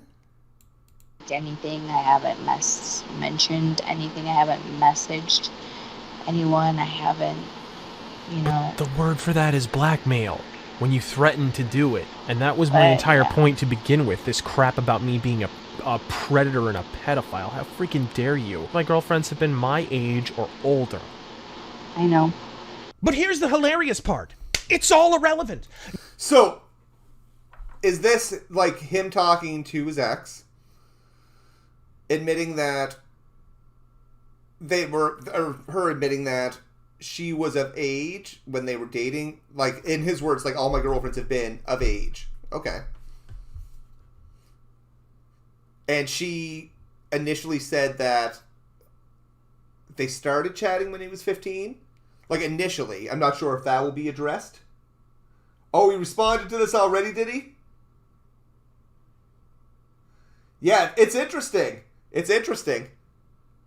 Not only did we prove that the entire timeline's impossible without a flux capacitor and plutonium, not only did the abuser in question admit to death threats and blackmail, not only did they admit they were of age while publicly lying that they were not, but by the grace of God, I had only just begun to return to my faith at the beginning of this relationship.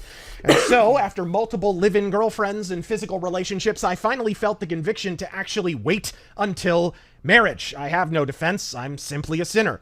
Oh, I intended to marry her, at least the person she was pretending to be, through a BPD technique known as mirroring, wherein they ask a lot of questions and they seem really curious and interested in your life, when in actuality they're assembling a composite personality of all of your likes and dislikes, which they then project back at you like some kind of mirror mask. A BPD abuser has no personality or empathy of their own, and they exploit yours. The victim of said manipulation is left to think they won the jackpot, at least initially.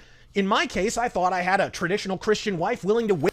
I'll say one thing I don't like about this is I think it could have, and perhaps he got permission to talk about this with her, or talk about this, but it could have left the details about the mental illness out. I don't know if it was necessary to, like, if you remove that, I think all of his points are still relevant. He could have just been, talked about the toxic nature. That's just my thoughts on it.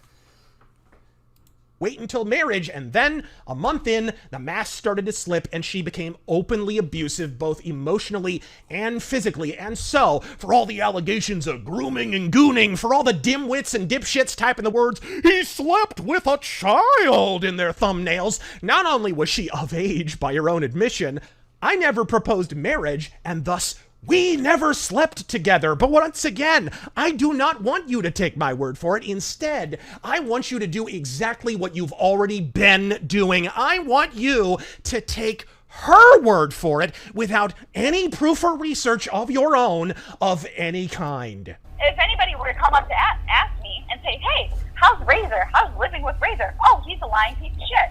Except that's not true. Are you still a virgin? "Yeah, I'm still a virgin." "Oh, but I thought you lived with your boyfriend." "Yep, still a virgin."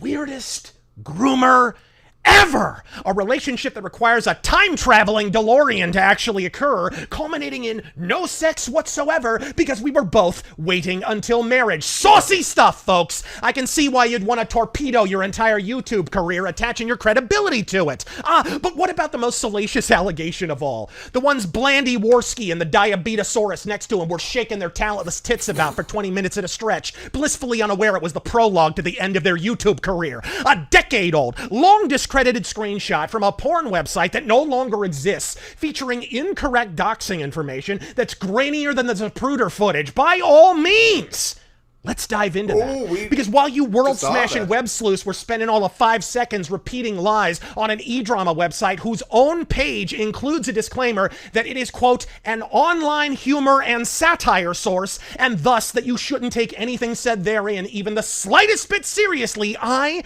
did some digging of my own, and I didn't have to dig far. You see, the allegation is these videos are not only of me, but the proof is that I uploaded them myself. Now, as an author, I would say I have a fairly distinct authorial voice, marked by bizarre Victorian... Is he married now? I hope so. I don't know his personal life, but... Victorian nomenclature interspersed with the odd peppering of profanity, so in doing some research, I discovered that the video in question was actually uploaded more than once by the same original user on that porn website. And in examining the description of said video, I would imagine my unique grammatical style would be impossible to camouflage. So let's dig in. The first video, entitled Denky Face / Carrot Head, self-deprecating sort that I am, goes on to say, quote, I am that coward, capital C, who have nothing to do just to sit at my cam and review stupid games, capital G. This is the video of my jerking off, capitalized all. But now here's a curious cultural artifact for any actual Americans out there, because what follows is a phone number that's not only incorrect, but written not in the American, but the international phone number format, meaning with a plus sign, followed by a country code of 1 for America, followed by an unspaced, unhyphenated phone number thereafter, as we in the hinterland of Arizona are so inclined to do. Of course, I remember this video even better than that, because back in April of 2011, the selfsame barely literate troll uploaded this false video to YouTube and linked it to my fans. See, back then, YouTube listed each and every one of your subscribers on your page publicly, so said troll was able to scroll down the list and DM it to them at whim. Some of you rageaholics may still remember this. And so in April of 2011, I shut my channel down only briefly in order to protect my own fans from being spammed by this spurg, as there was no other way to hide my public subscribers. If you're wondering, by the way, why my channel was founded in May of 2009, but none of my videos date to before April of 2011, mystery solved. I had to re-upload them all. Mind you, the video was promptly removed, but the account was still up long enough that I did nab a screenshot of some of the reactions at the time. And it's in combing over the account in question that we see more sterling examples of my writing style. Quote, I'm Daniel Razor Butt. Some know me as Donkey Face, Carrot Head, Dumb Shit, and ... But I prefer Jerkaholic. Yeah, I do believe you cracked the case of my illicit gay porn career, Columbo. You should roll with this narrative without doing any research whatsoever because you're cranky about a tweet. In fact, you should attach the final remaining micrograms of credibility you still possess on your person to push in this piss-poor nonsense and accomplish precisely nothing in the process but utterly embarrassing yourself being caught, once again, lying about strangers on the internet. But we expect laziness and libel from these cum-burping bitches. No one whatsoever surprised when Glandy Jaworski peers out from the coke cloud, flanked by an anonymous autistic asteroid who, if chins were brains, would rule the fucking world, pauses momentarily to comb an e-drama website that openly admits to lying its dick off from dawn to damn dusk, all to tank the remaining relevance of the Diabeto Casino. And as for SmashJT, the fart-huffing hack who honestly confuses himself with an independent journalist, such that he's still spurging about stolen scoops that if his character in this instance is any indication, he likely stole from someone else,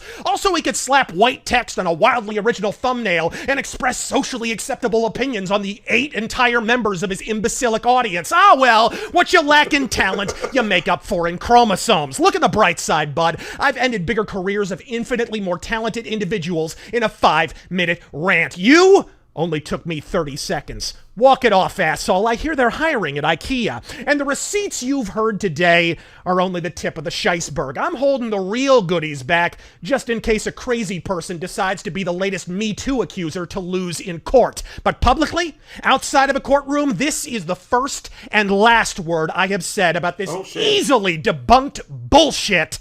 On with the rants. Okay. So my thoughts are, I think he provided a pretty reasonable case to say that, hey, you know, the evidence, the dots that were connected to all this, you know, don't all make sense. Now, I have to kind of put some thought into it because I'm a pretty deliberate thinker, right? I'm not like Smash where I'll be like, yeah, I'm going to make this decision. I'm not gonna lie, it was entertaining. And it was really, like, good time because we just watched the video around the accusations. And unexpectedly, I didn't really expect to see that this evening. So that was good timing. The outstanding questions I have, and I think it was addressed, so I'll talk through them. There was one of the things that spurred this off were the alleged DMs that said, you know, I started talking to an alt-right influencer when I was 15. If I'm remembering correctly. And then, did she say dating? I'd have to take a look exactly what she said.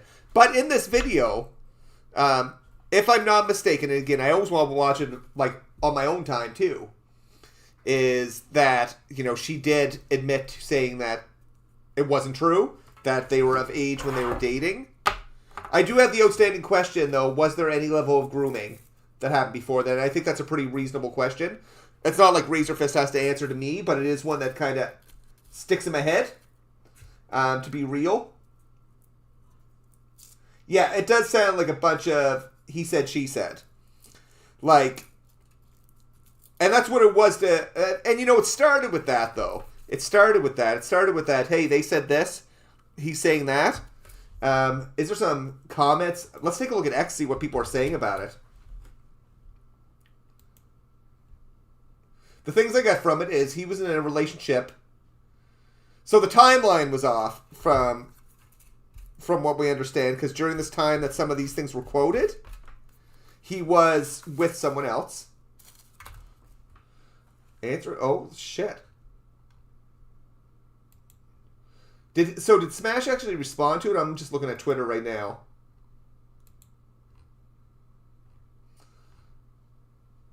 No, just Razer Fist crashing out. Well, he'll be streaming soon. He's on the other side of the country from me.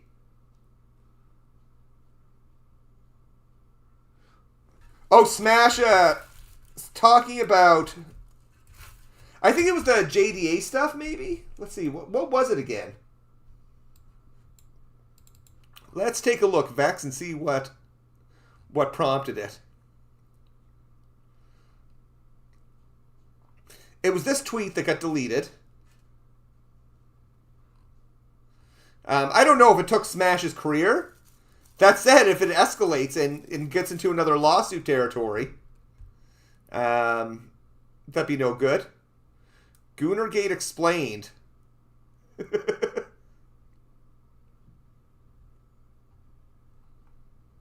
But yeah, fuck out of here, creep.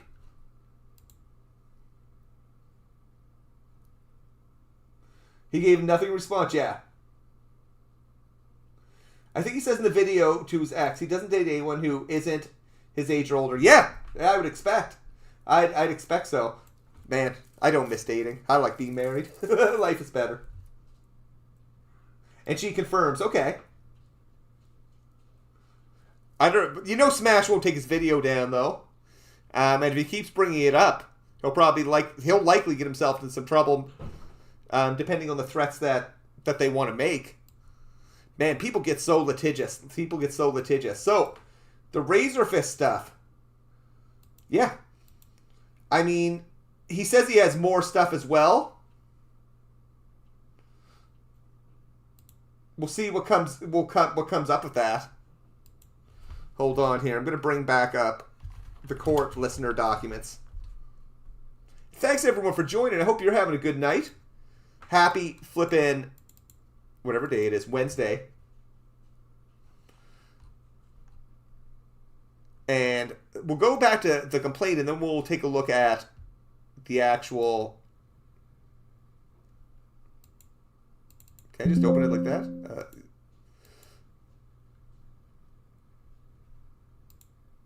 There we go. That's a little easier. Let me make sure I have everything else up here.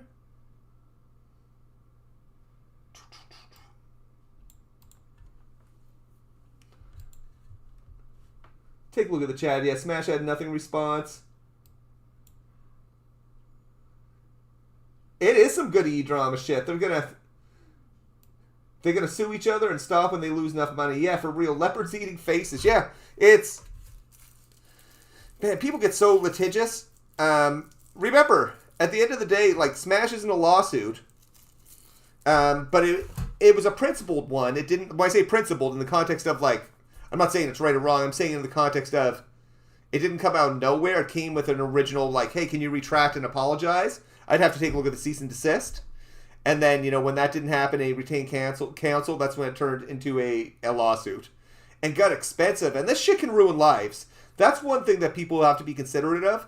It can really ruin lives. I mean, what's Carl Jopes going to do? Is he going to continue, like, shilling Billy Mitchell's hot sauce to try to pay that all off? Like, he owes, like, what, $600,000? I believe what I got from this, and we'll see later, is Alyssa's looking for, I want to say it was $75,000, but that also includes lawyer fees, whatever her lawyers are getting paid, which is in the 5 digits, I'm assuming. Yeah. A lot for both Kiwi firms and Kino Casino to get wrong? Perhaps. The allegations have been out for years. Why wait until now? Perhaps they didn't really get that much traction at the time. I don't know, though. Is this supposed to be the currency, cannibalism? But from what's going on, it's looking like it. Smash needs to be taught a lesson, Mr. M. Nemesis says, because for real, he says some fool shit that can ruin livelihoods. Yeah, he does. It was a retracted apologize, and he chose to escalate. Yeah. So, and that was a choice, man. That's a risky choice. That's not one I would have made. I probably would have been humble and been like, hey, you know, I don't agree with this, but I don't get time to try to make this point or put that risk. Because, again, he could be as confident as he can that he's going to win. There's always the chance he could lose.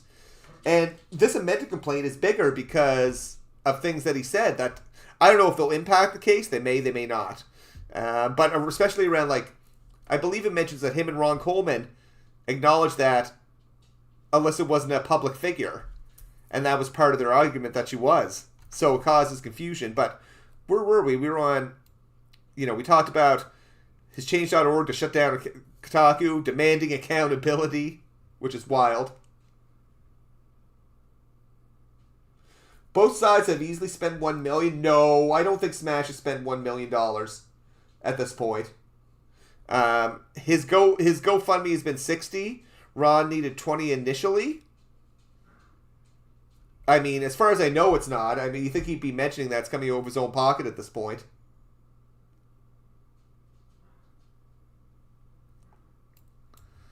Let's see here. Siri didn't stop here. Most of the individuals listed on... Yeah. That's about right. So we looked at.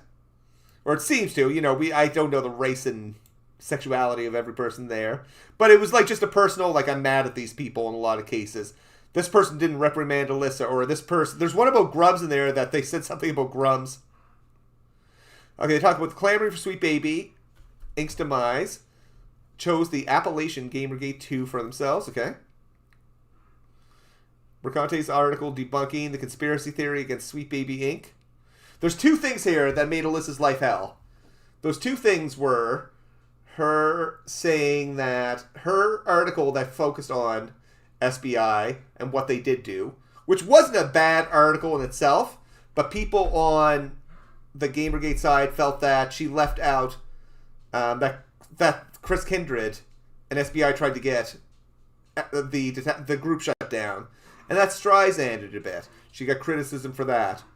And then she mentioned about, a tweet that's like, you can't be racist against white people, which was going to be received about as well as you could expect. So, probably wasn't a good move to say those type of things. If you want to have a complex conversation about race, have a complex conversation about race. Don't do it on X. Talk one-on-one. Like, have a conversation, like, if that's how you feel, but making broad statements like that without really much backing for any argument, it is, caused a lot of hatred. Okay, but in the fast-moving world of outrage-driven internet, unless content creators are providing fresh salt, consumers will move to an outrage merchant. So this is just a bunch of background. It's interesting. He was never going to be satisfied simply criticizing Mercante. His desire and need to sustain his growth as an influencer meant that he eventually would cross the line for protected speech, and this is what it's about, I think, is protected speech to illegal speech and contact. So that's what she's accusing.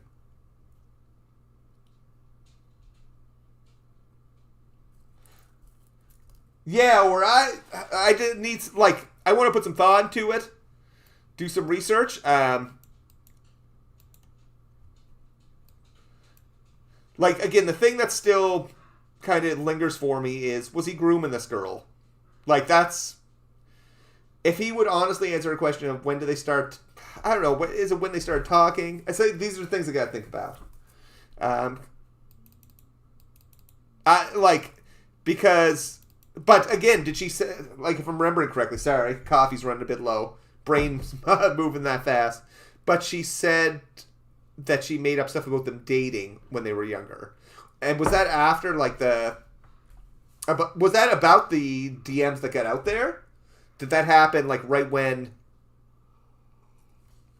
the initial controversy would have happened, like, some years ago? But he found ways to... He was given an opportunity to recant his lies. Okay. And reduce his vitriol. He doubled down on it. Is that when he was sent, like, a letter?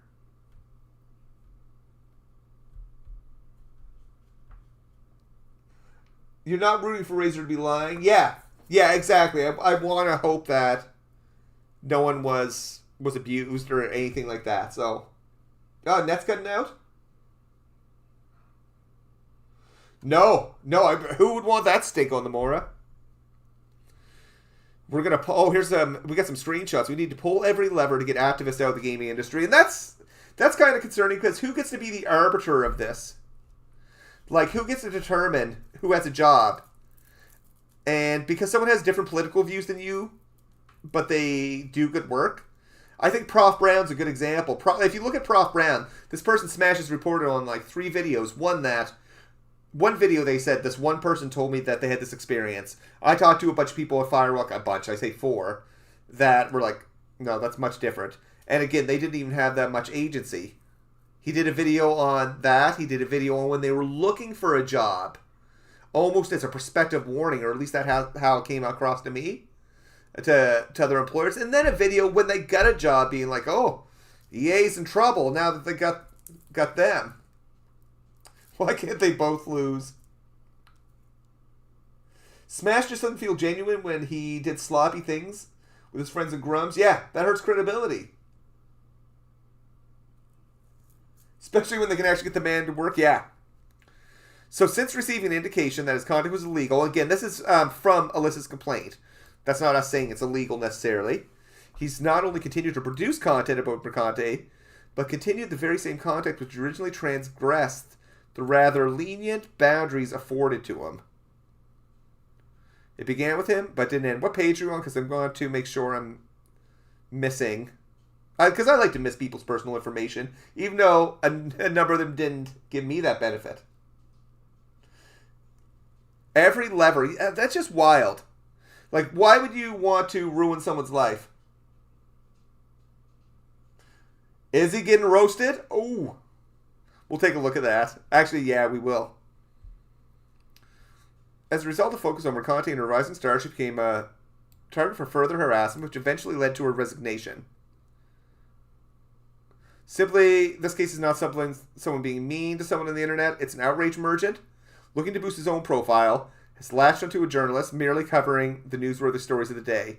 He made a mission to lie, distort, and fabricate about her for views and clout until she leaves the industry. Rather than being a case about free speech, it's about coordinated outrage and harassment campaign aimed at silencing her using the old-fashioned tactics of yellow journalism, libel, harassment, violation of civil rights. Now, I can't speak to that. You know, if we think from a moral standpoint, if we go back to, like, every lever to get activists out of game industry, we've seen, like, the example we used with Prof. Brown. Is that the outcome that he wants? Did he want her out of the industry? Did he want her to do a better job? Did he want to have debate with her? What did he want? Did he just want to make money off her? Is that what it was? What was it? Like, maybe it was a noble intention, maybe it wasn't. Okay, what page am I on? I'm just going to move this over here. Because I'm a decent person. Okay, the page I'm skipping is some of their arguments around jurisdiction, which are interesting. Is that, you know, this case is in New York because Wix is in New York, and that's pretty minor. But also the argument that, you know, there is business in New York, including numerous YouTubers that are in that orbit. That's why those names are out there. People may say it's a doxing attempt. And very well, you know, I can't speak to anyone else's intents. But, at least in the legal document, it's to try to establish jurisdiction. Tazeri has also directed his activity towards New York via his affiliations with other New York-based influencers and his deliberate and knowing use of their platforms to further his defamatory campaign. I'm just reading the parts that has the personal information around it. And numerous of those YouTubers are in New York, as well as, I didn't know this, it makes sense though, because that's where she lives, is Kotaku's in New York. So, I think these are all things that are trying to support her jurisdiction bit. And I know they use some shipping labels that were in an unboxing video of Hypnotics to try to locate his location and the relevancy to the jurisdiction stuff. So it looks like they're like based on. I've done a lot of reading on this. That what they're trying to do is establish jurisdiction. And I've read both Smash's stuff and, you know, the documents itself. Okay, hold on. I'm just trying to make sure I'm missing these ones. God, I'm a decent guy. No. Okay. Talks about, hey, Nick, how you doing, man? That's the thing. None of these dummies have demands. Just accountability while they profit from it. Is accountability sending your mob of audience to people? Is that what it is? It's like the anti-woke mob. I do think it's gross they put other YouTubers' names in the document. I get it. You know, that you could argue that it was for doxing. But I also think that the people complaining about this had no shits when it got done to me. When my name got put out there. And that's not like a whole victimhood thing. It's just hypocrisy. You think they could say, hey, you know what? It's in a court document. It sucks. But yet Smash gleefully threw my name and out there for the world to see. When he himself has said in that statement we saw earlier that, you know, the unwritten rule is to use someone's, you know, username. Is there any evidence that... Yeah, I think Alyssa admitted to it. Now, is contacting harassing?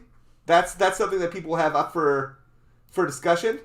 So I agree. It's like if I separate myself, it you know, it sucks for them. I do actually.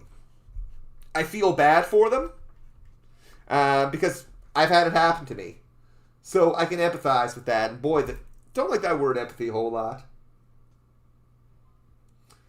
Especially in stream, you have people bringing up 50 Shades. Wouldn't know what. Yeah. And, you know, Grum's brought attention to this. I wouldn't have, like, most people wouldn't have known that their information was, like, thrown out there to the public. Okay, let's see here.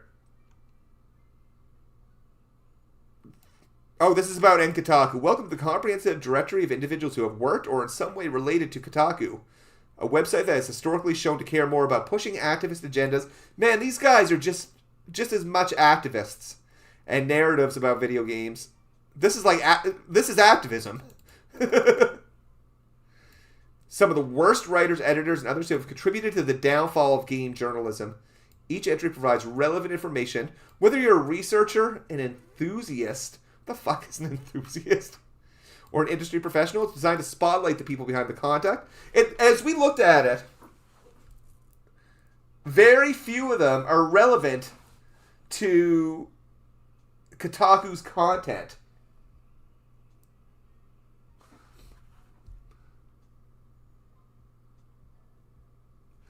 Hypnotic, for example, capped when Smash saying he wasn't a journalist. That's good.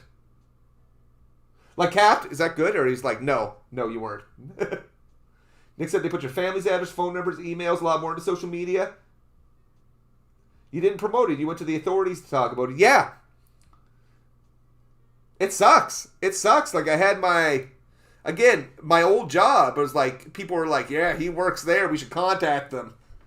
And, like, make assumptions being like, he broke the law. I'm like, I mean, people can sue anybody for anything. I've said my pieces around it. I have no cease and desist letters. I have no lawsuits. One reason is I'm not an asshole, and people generally like me in real life. So it works out pretty good. Airbag, which told him was too bad for I posted that doc too. Yeah, honestly, that was, as I said, in my top 10 list of bad things Airbag has done, that was one of them. Smash streams with Hypno, and they probably should have needed that, but yeah, who knows? Literally just found a death threat. Oh man, the amount of comments being like, enjoy prison. I haven't looked at my TikTok though, because I don't use TikTok a whole lot, but I had old Red Dead videos. My channel used to be all Red Dead content. Yeah, people are nuts. Giggity bear. Okay, so channel titled, the video links to a YouTube video. I want to end Kotaku. Kotaku's in New York. I wonder if that'll help their jurisdiction things. The Wix stuff, this is all about Wix. I don't know how well that'll go. Again, I'm not a lawyer. Yeah, hasn't really had any insider leaks. That's weird. I've been busy. No, I'm just kidding. This is interesting. Not a passive website. And I saw the argument on the motion to dismiss saying it was a passive website. And you know what's cool? Again, don't use AI for legal advice. But I did ask it to get some details if SmashJT.com was a passive or... what's the word? It's whatever the opposite of passive site is. Not active, but there's a word for it. And it met the threshold because it has a discussion section. You know, you can purchase things on it. Interactive, that's the word. Oh yeah, I have probably about 400 videos on Red Dead. All my shorts are just like me playing with mods and, you know, shrinking people and kicking them off like ledges and stuff. There it is. Yeah, it's not a passive. Okay, they described here. They can sign up. Most of these comments are responding and discussing articles. Many of these comments. Let's take a look at them. You know what? Y'all have to give me 2 seconds. I need a cold drink. So give me 1 sec. You know what I'm going to do, though? I should get a copyright strike for this, but I'm going to show you a funny clip from a Canadian show that will take like 2 seconds, and then I can get my drink. I got to leave you some entertainment. I don't have any good pause streams. You ever see a show called Letterkenny? That show's called Letterkenny. I don't know. I think it's on Hulu or something. Let's take a look at the chat here. Yeah, it would probably be smart for him to be quiet about it. Can it hurt his case to continue continually? Yeah. And I think it's all depending on what you say, right?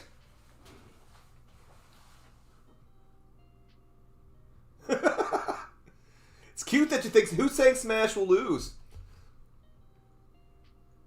I have no idea how it'll shake out by any means, to be honest. The Razer stuff is crazy. He might win, he might, if winning's, yeah, he might win, he might lose. But I will say, there's not really any winners in this, to be fucking honest.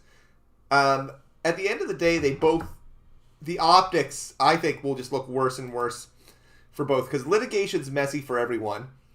Now, if you think of the two scenarios, let's say if Alyssa wins, it's gonna, Smash's ego is gonna be destroyed, and of course there's the financial implications. If Smash wins, you know, he's gonna boast about it for like ever. So, I mean, I think so anyway.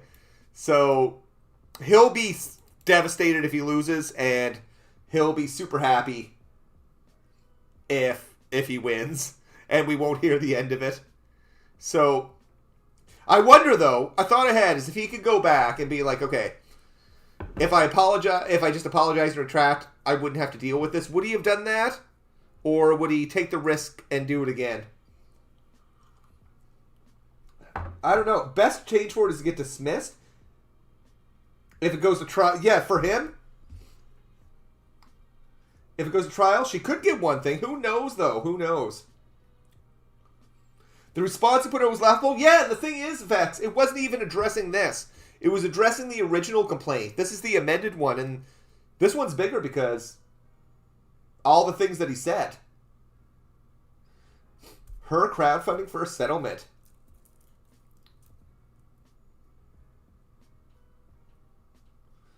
What happens if Razer sues him too? Jesus, man. So, you know, talks about the interactivity of the website.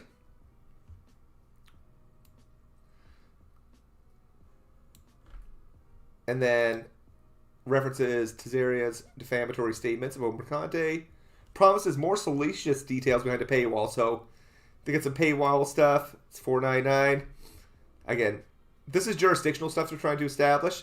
Makes frequent use of New York residents to amplify and spread his message.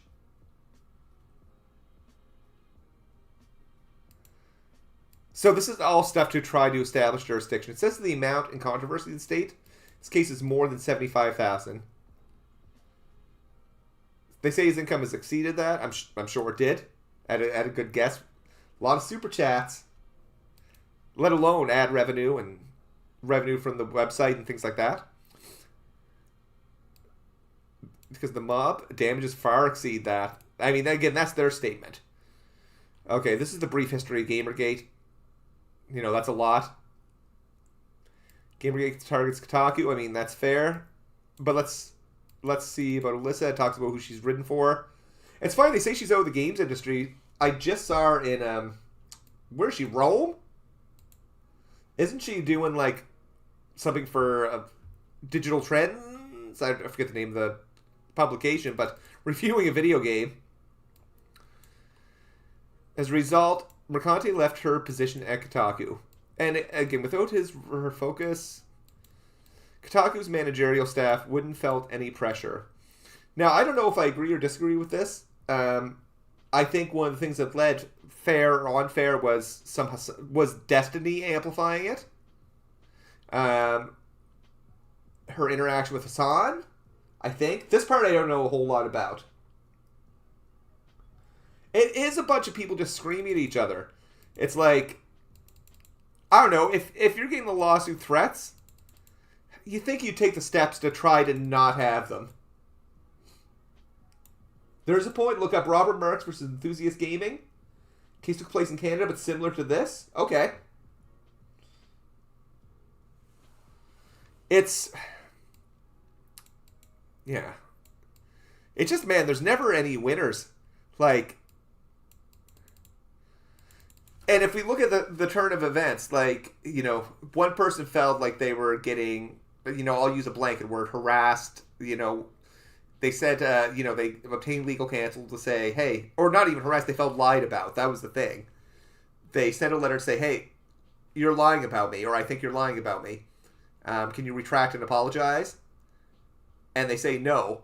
And where we're at now is, I think it's going to come down to, like, there's a lot of things about, like, hey, we used our own words against her, and then it becomes language because there's a part in it talking about, like, where Alyssa talked about, and I want to say 2023, about doing, like, cam work. But then Smash, accused her of prostitution, allegedly, in this. And then saying that, she said that about herself. But there's some timeline stuff that's really precise in here that seems to be like, hey, she didn't say this about herself, until after Smash did, and she said it in a joking manner. So whether or not that's true or not, it's complicated. Not complicated, just hard in the head.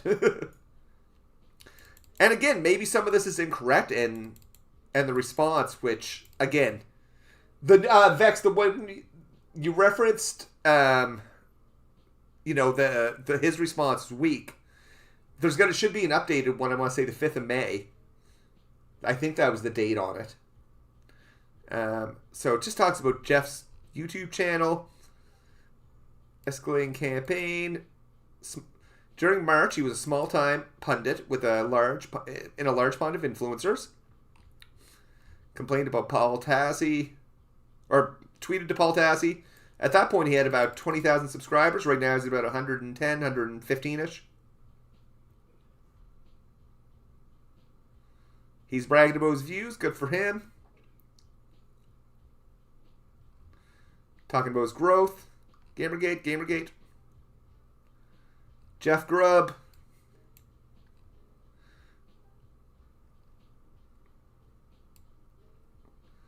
Talks about 96 between March 14th. Okay, over the last year.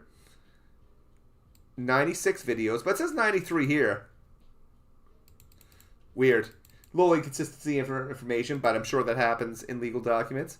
Spacing, but it's not really probably appreciated in legal circles, but I don't know. But, that's kind of crazy. 90 videos. I think if I talk about, and, in the same context, where Grums is a substantive topic of discussion for my videos, over the last 8 months, I think I have a substantive topic, maybe 6 to 8 videos. And maybe 4 or 5 live streams where it's the substantive topic.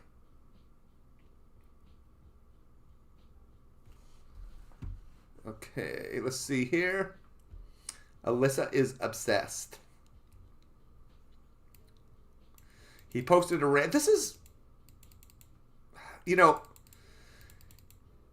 posting a rant around how Mercante was allegedly going to take action against him.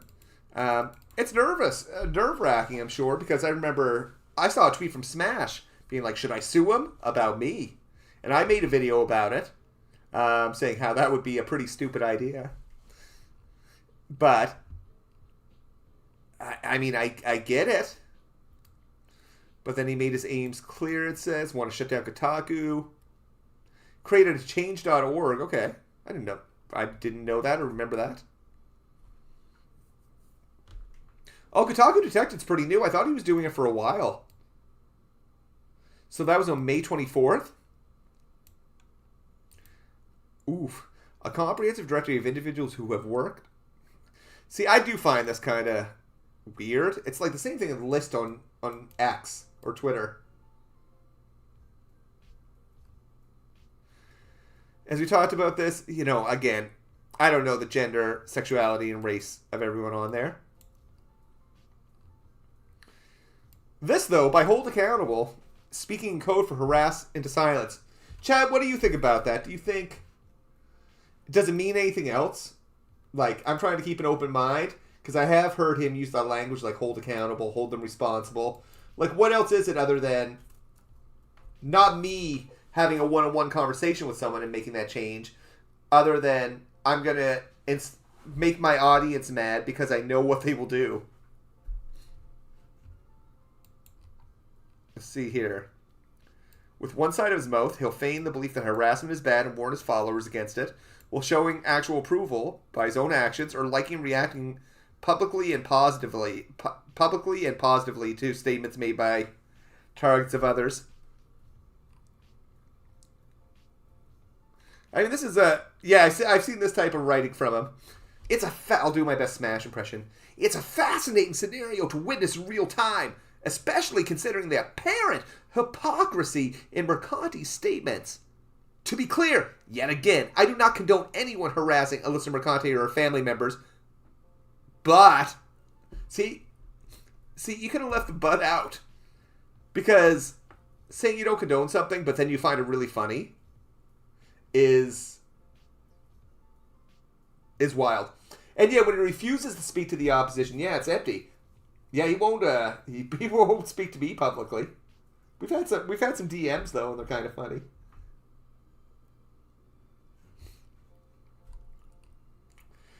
Now this is interesting. His public campaign didn't include more conventional approaches to holding a corporation responsible. That's what we were just talking about, like contacting sponsors, organizing a letter writing campaign, encouraging people to consume other media. Oh, he stated in an article, there's a link to it, that it was pure comedy gold, like harassment of her and her sister. Yeah, involving her sister in it should have the same level of gravity as contacting his wife, to be honest. Like, and the people that are upset about his wife getting contacted should be just as upset. I think both of them are really bad. Like, his wife had nothing to do with it. It was weird for her to contact her. Do I think it was harassment? No. Do I think this is harassment? You're buying a website in someone else's name versus sending someone a DM. Like, I'm not trying to be, like, show any favoritism or be like, oh, I can't stand Smash or anything like that, but, you know, one's worse than the other. I get DMs all the time, but not websites bought with my name. But I will say it's weird. At very least, it's weird. I didn't want her to lose her job. What? Yeah.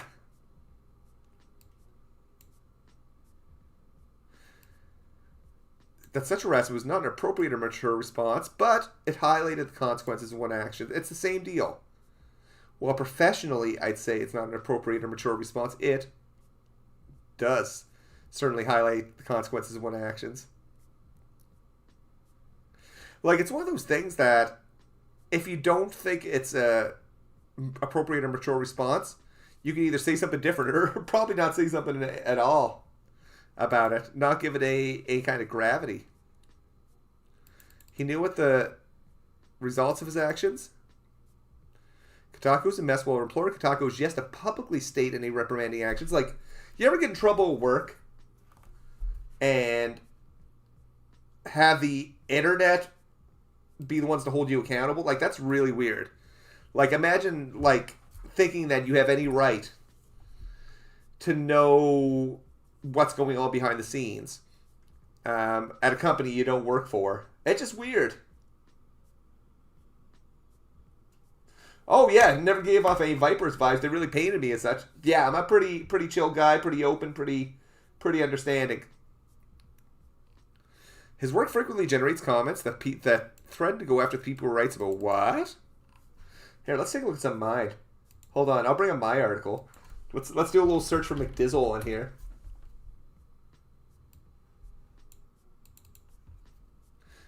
McDizzle Gaming goes to full damage control.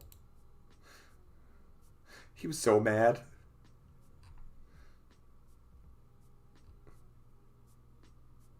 Cease and desist letter, yeah.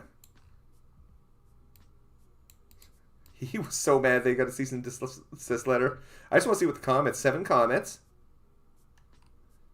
Drew Barrymore. Frankly, I see failed CYB crime or a reason for litigation for you to... Tisk. It goes to that same issue. Like, did he got a cease and desist for sharing a Ubisoft employee's name that had nothing to do with this.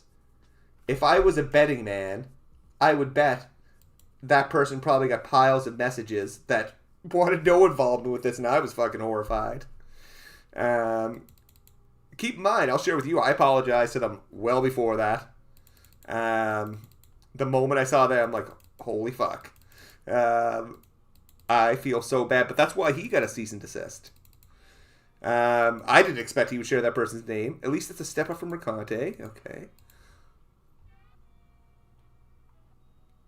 Oh, let's see. I repeat, not Smash. Well, I guess you could have pressed him for more confirmation this was actually happening, but indeed strange. Like, why would he be privy to that? And that other guy who made a video about this is, I repeat, not criticizing McDizzle. Oh, they got mad that Sid Alpha and Fratanga actually covered this and, had some criticisms of Smash and were really coming after me. Because people think Smash, a lot of people in the space don't have a lot of respect for Smash. I hope he realizes that. Talks about, his Discord. Oh, yeah, and the hypocrisy we were talking about earlier. Like, he has his own Discord. Yeah, Vex, trying to call me up for taking a day to respond. And the reason, I'm taking into consideration the impact it has on other people, right? And trying to be a decent guy around it. The big thing for me was, I would have responded right away. But my cease and desist, it had the wording, and I have it in my video, like, it said, it said, like, stop any reference to the false email. And I took that in a really broad sense, and I had to wait a few days to get confirmation, because I wasn't going to fuck with it. It was really just actually literally the email itself. I could speak about it, but I took it as not speaking about it at all. At least until I got clarity, because I'm not a stupid motherfucker that gets myself involved in a bunch of lawsuits. So, not saying that anyone else is, but I wanted to get clarity. That's why, yeah. People tried to call me, yeah. I took that concern not very seriously. I was like, I'm sorry this, like, to randoms, being like, I'm sorry this impacted you so much. And yeah, True Bride, Claire Obscure is good. I'm on, like, chapter 2. I do like the French settings. Time to give away 10K to Tommy Tallarico scam.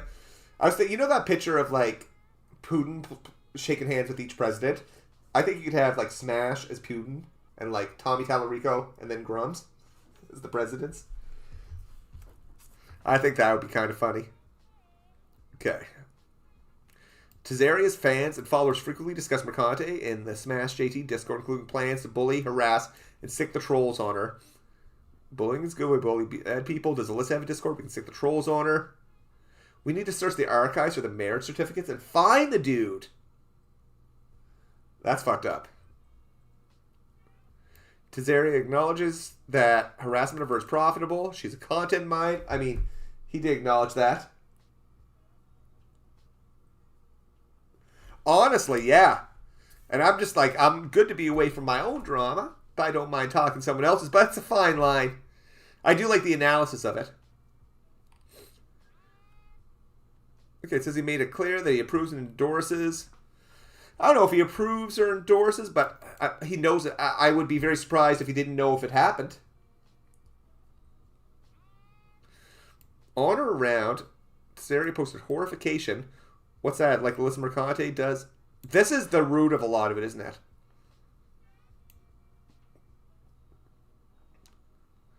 Oh, this one's rough. Smash, in deference to you and your situation, I will lay off the Mercante jokes. And he's like, I don't care. Fuck her. Ooh. So that was March 30th. On April 1st, on her around says, she said she's come forward, sucking dicks from night before, working at Kotaku. Now, some of this was around, like, she said it herself, it says, but let's see. It says he's repeated those, she's talked about it. You know, sold pictures. And I think, okay, being in support of sex work and working as a cam girl, not illegal. Having sex for money is illegal, apparently, in New York. Libelous publication, which allege a crime, do more than provide mere insult. So she's concerned about a crime, and I think the time frames are going to be really telling. Like, did she say it first? What did he say, his exact words? Because if you're in that industry, I mean, my first thoughts are, you know, knee-jerk reaction is like, you know, they're all the same thing. But, you know, if I sit back and think, it's like, okay, no, there's not. It's legal to do, like, an OnlyFans. You can have your own kind of moral problems with it and stuff. But it's illegal to go prostitute yourself. I mean, you might consider both those things the same, but... Oh, yeah, Nick. It's interesting. The lawsuit stuff is good. In making the claim letter in time, saying this was the source of his claim. he subjectively and objectively knew it wasn't. So what's this tweet? Okay. Hold on, I think I scrolled too far. In the time since the initial complaint, the source of his claim, Cesare publicly stated the source of his claim was a Mercanti tweet posted after the claim. Okay. Indeed, that tweet was a specific response to the public claims made with humor. So she's saying that she said she did this. And then she's saying that this tweet didn't happen until after he claimed that. Oof. It was prompted by and responded to his false claim, not the other way around. That's fascinating. If it's true, I'd have to look. They have things sourced here, I'm assuming. Well, they do.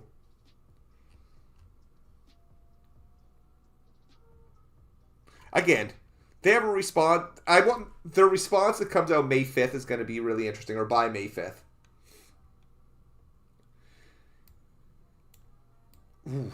He knew this because he lived through and made the decision to make the claim at the time, made the claim that she did that. The tweet didn't exist. That's interesting. Like, for people that have watched this for a while, does that sound about right to you? I know Smash left that out of this piece out of his articles on it. Trucker Rob coming in with the $5 super chat. Appreciate you, man. You don't know what's going on today, but Oblivion Remaster is really good. It is. Just about killed my computer. But I think I gotta have some driver problems or something with it. Appreciate the super chat. Appreciate them all tonight. We got 4 so far. That is amazing. If I get 5, I'll pay my car insurance. No. That's usually what I use my YouTube for, is to help with car insurance. That's about it. Had some good months on it, though. That's for sure. Good and bad months. But I've been busy. I'm actually looking at some courses. I was looking at a paralegal course. I think it sounds really interesting. Trying some new things, maybe, right? So, but I'll always stream and always make videos. Tazari's statement was intended to give his audience the impression they had special access to information, where he had access to some form of media. And she's not wrong about this. Adopted and rebroadcasted by many of them. So lots of people, amplified that. Following damages. Now, I'm not sure if this can be blamed to it. Maybe it can, maybe it can't. There could be, I'm sure, that's pretty relevant. Yeah. This, again, I'm not saying it's not. But that's for a court to decide, I guess. It's all perspective. Oh, this is what we just looked at, funny enough. On this information, okay. Cesare's made dozens of videos about Mercante. And on June, he made a video called Alyssa Mercante is Obsessed with Me. Yeah, I remember that stuff going down. It was kind of weird. He gave an unusually straightforward direct statements how he understands internet harassment to work, stating that intentionally invoking a person's name and identity serves as a calculated strategy to incite followers and outsource the task of doxing. That's exactly what he did to me. So he knows. He knows. Trucker says you've seen some people say you have to set the graphic settings on the opening screen, but that seems to help with mid-range PCs. Okay. You know what? On my own, though, I brought it down to low, and it was still... she was still rough.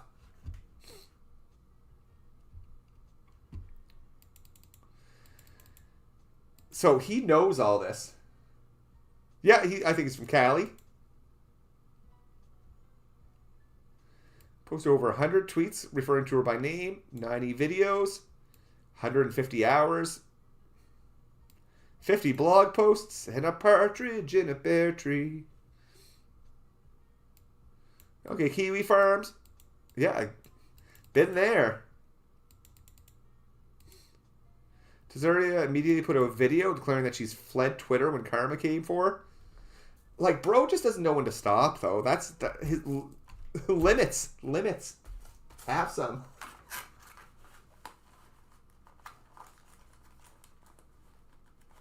Did I see Razer's response to the non-response? I haven't. I'll have to take a look at it.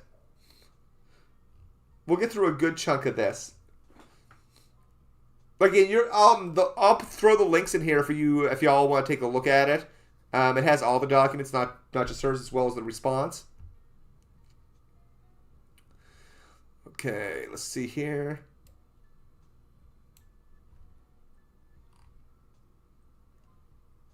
Okay.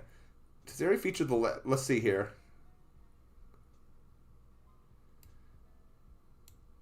The article featured the cease and desist letter sent to the operator Kiwi Farms.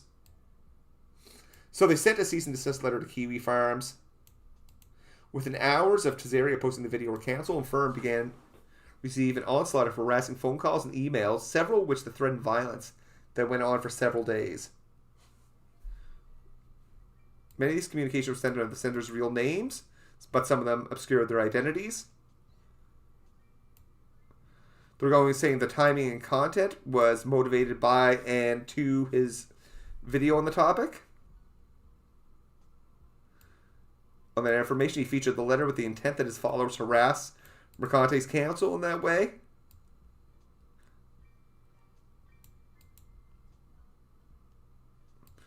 Tazeri is aware of the physical danger presented by bad actors having information. When she sent a letter for retraction, he and others posted the demand letter and increased their mockery and abuse towards her.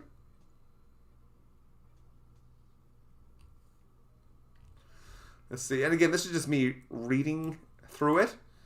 Let's see. Talking about the profitability. I mean, definitely must have been profitable.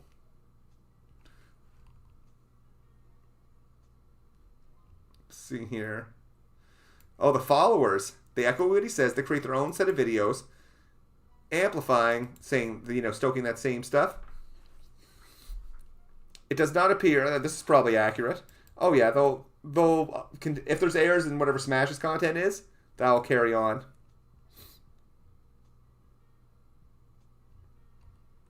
Well, there's more people's names there, so I'm going to respectfully avoid that. So, that's about all we'll go through for the complaint. It's something. Now, if we go to, hold on, I'll bring it up.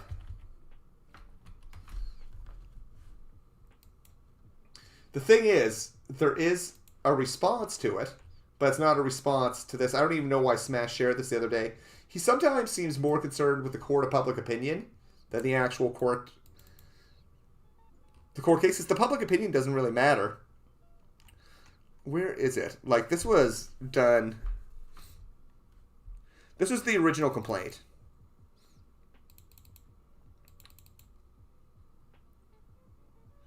If it's not in here, hold on, I got it here. There's a link to it. Like, it's on a separate website. It might be in there. Maybe I'm missing it, but I can find it right here. Ron Coleman, Smash. I'm sure that man's expensive.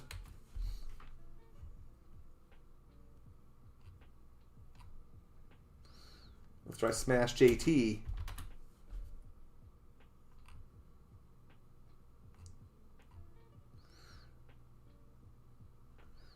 Yeah, even like, people were echoing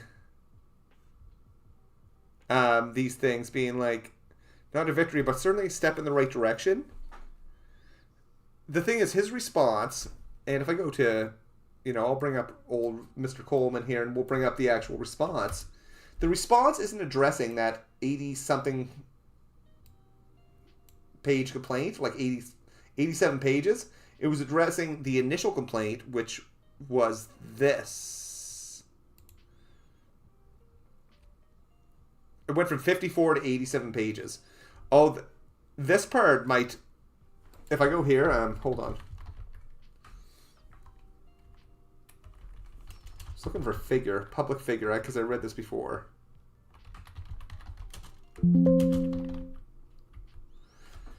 Tazeri and his counsel concede that she's not a public figure. While ordinary prudence would caution a litigant and counsel not to speak publicly regarding the case, they have no qualms. Lengthy public streams, multiple length public streams, discussing the case, litigation, and strategy. within that stream, they say she hasn't even achieved that level of notoriety. Important to be a public figure, and that's important because in the States, malice is being a public figure is a critical part of these type of cases, from what I understand.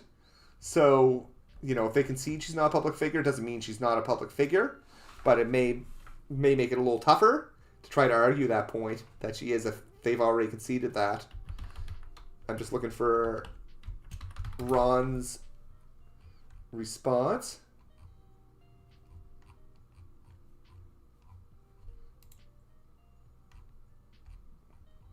Where is it? Smash JT. Here it is. Yeah. So this was after her amended complaint come out. They started to share this. Maybe that's the legal process. The plaintiff in the defamation case responded to just motion by dismiss by filing an amended complaint. So it sounds like they're like, here's the complaint. They say based on the complaint they want to dismiss it. I'm guessing, and again I could be wrong, that the plaintiff has the right to submit, you know, an amended complaint if they have amended things to add, which like some of those stuffs from the live streams would have been it. And this was theirs.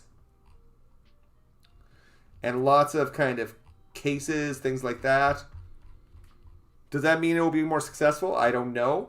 But this document wouldn't be very much help right now because it wouldn't address all the things outlined in the amended complaint. Because there's like an additional 30 pages or so.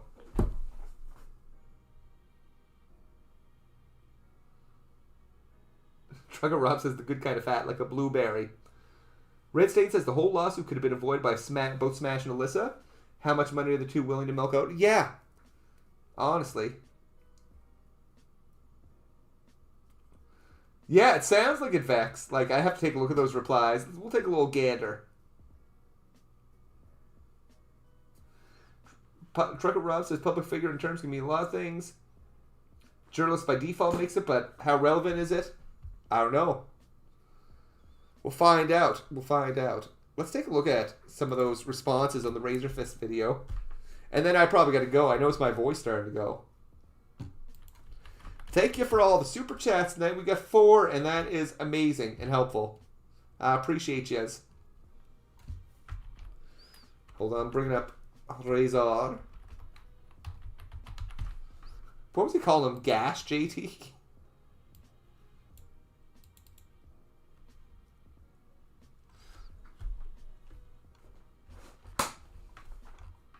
Okay, where is it? This one. Sweet, sweet vindication from what you get. Let's see. Apparently missed some drama.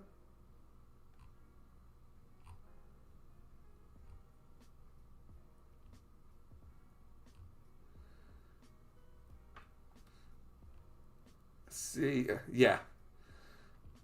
Oh, yeah. This isn't gonna...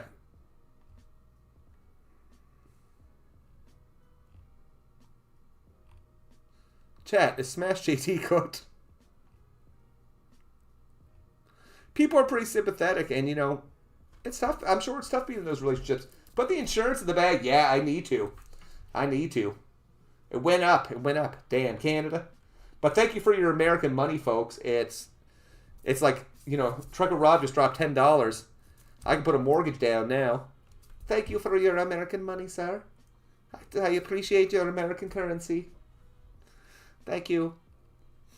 No, I appreciate you, man. I appreciate you. Real American currency. So, yeah, Smash didn't even... Did he say anything? He's got to probably talk about it on stream. He won't be able to keep his mouth shut about that. Will he?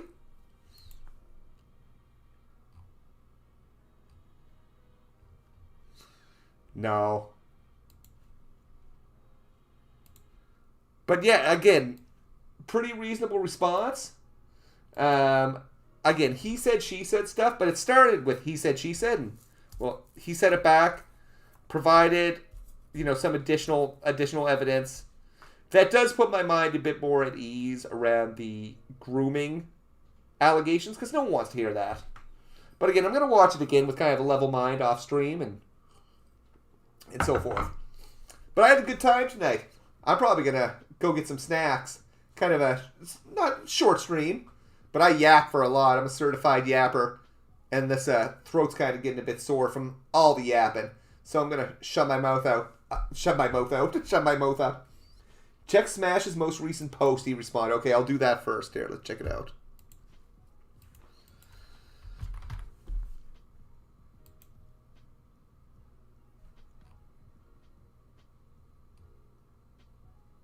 Praise on India. I see this one, or his most recent reply.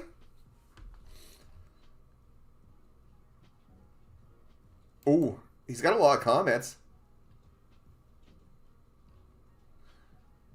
One DM to confirm the story for becoming liable. You Frodo-looking fuck. That's pretty funny. Oof. Oh my god. Yeah, he's getting cooked. Oh yeah, I think there's gotta be some chips and dip and... No, not chips and dip, just chips. Maybe popcorn, actually. Have to see what we got for snacks. I wonder if he's half stressed right now. Imagine trying to deal with the two lawsuits. Yeah, that's wild. He's been pretty quiet. Everybody's going to talk about it on the stream. But it's been fun. We'll do this again soon. Maybe tomorrow. We'll see what's up. We'll see what the day brings. I might be playing some more Claire Obscura. I'm near the end of Act 2. I'm enjoying it. I think it's a cute game. Yeah, Grums can't save himself. Like, yeah, Grum. What's Grum saying? It's not from Japan, Game Journal. Complaining about Daniel Vavra. Daniel should just ask him when Ember 2's coming out.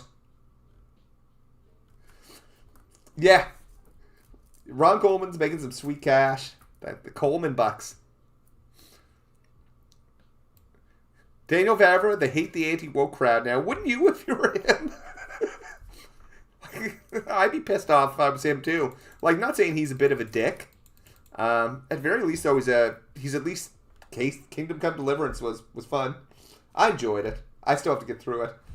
Anyways, it's been a pleasure. Thank you for joining Vex, Dread, Trucker.